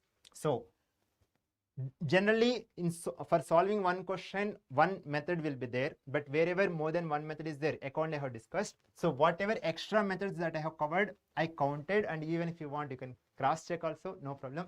Yesterday session, today session, wherever more than one method I have discussed, so that more methods are extra methods only I have counted. So 31 plus 9, together 40 questions, that itself is a great number I can say. It's not at all less. Overall unique questions wise 31, because we solved some of the questions in multiple methods, that extra methods I have considered here. 31 plus 9, together 40 questions of network theory subject we have done in the 2 sessions together, and we have covered wherever in general students will do silly mistake, that areas we have covered, and how to solve the question in less time, that areas also we have touched. So definitely, as I told in the yesterday class beginning, by the end of last minute of this particular session, you people can cross check whether confidence wise, knowledge wise, okay, ability to attempt this particular question, any question of network theory subject, you people can assess. Now this is the time you people can assess, and whatever experience you got yesterday session and today session, you people can mention. Whoever attending live session, you can mention the chat. Whoever watching or practicing the questions from these 2 sessions in the recorded form, you people, those students can mention the comment section. I will respond for all your comments and charts. Okay, right. Whoever able to attend during the live session, you can mention the chart so that I will appreciate now only.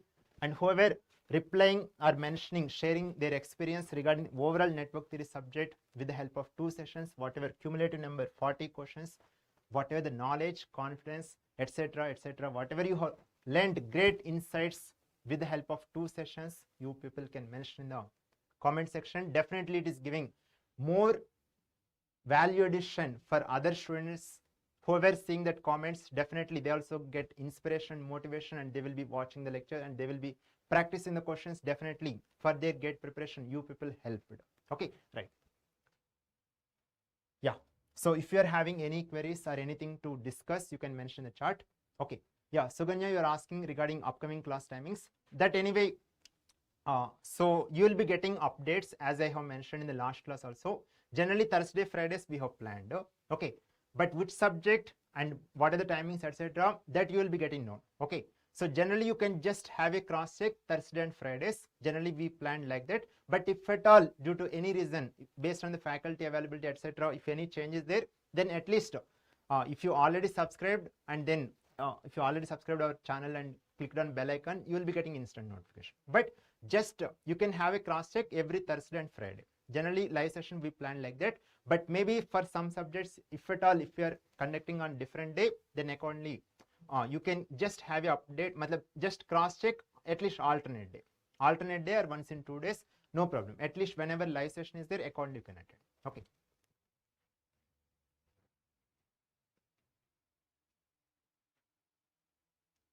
Yeah, thank you Suganya for sharing your experience. Yeah, it's great.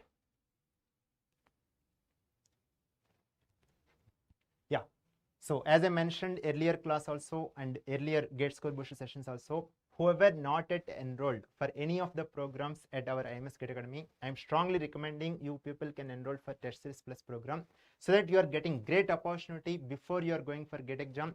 You can solve good number of questions from our PYQ booklets, and similarly you can solve the respective chapter test questions and respective subject questions, subject test questions, and then full length mock test. Because with the help of test series, what is happening with the help of test series and with the help of selective PYQs, you can check your confidence and knowledge, and you can focus easy and moderate questions and whichever important concepts which are most important concepts. It's not that every question you have to solve. No, whatever you learned till now, unless otherwise you got exposure to the test environment or practice environment, you never get that confidence in such a manner you can get the very good result in the GATE exam.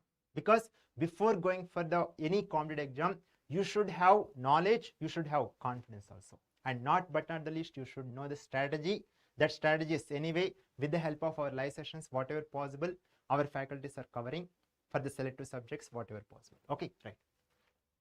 Yeah, so these are our GATE 2024 toppers, and similarly here GATE 25 toppers.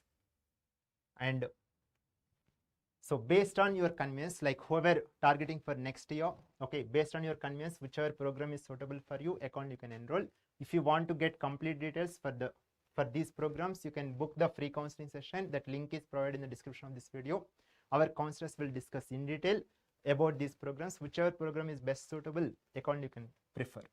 Okay, and as I mentioned earlier, not the least, our Telegram channel link is provided in the description of this particular video. You people can join. All these updates you are getting in our Telegram channel. Okay, whatever the live session, yesterday's session over, that PDF I already shared in this group.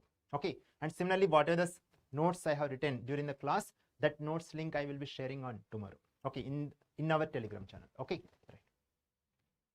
Yeah, keep learning, keep growing. Try and fail, but don't fail to try. Okay. Yeah, that's all in this party session. So far, with respect to EC electrical iron, we have covered 2 subjects. Okay, of course, with respect to computer science, also if we want to say as a count, we have covered 1 subject. Okay, digital circuit, which is common for 4 branches, EC electrical iron CS. Okay, regarding gate score booster sessions, whoever not yet watched, kindly watch in your free time. And regarding network theory, yesterday and today we have discussed. Okay, coming to the EC electrical iron branches, in this month we have planned 2 more subjects like control system and signal sensing system. Accordingly, whenever the live session is there, you people can attend. Similarly, in the next month, I will be coming on live for EC students regarding communication subject. Okay, that will be planned one of the weeks. Okay, in the next month. That is a suspense as of now I am keeping you people, because I want to keep you people how much you are alert and how much you are actually seeing our YouTube channel. That is the reason I am keeping a little bit suspense. So definitely we'll meet you all in that session. Thank you everyone.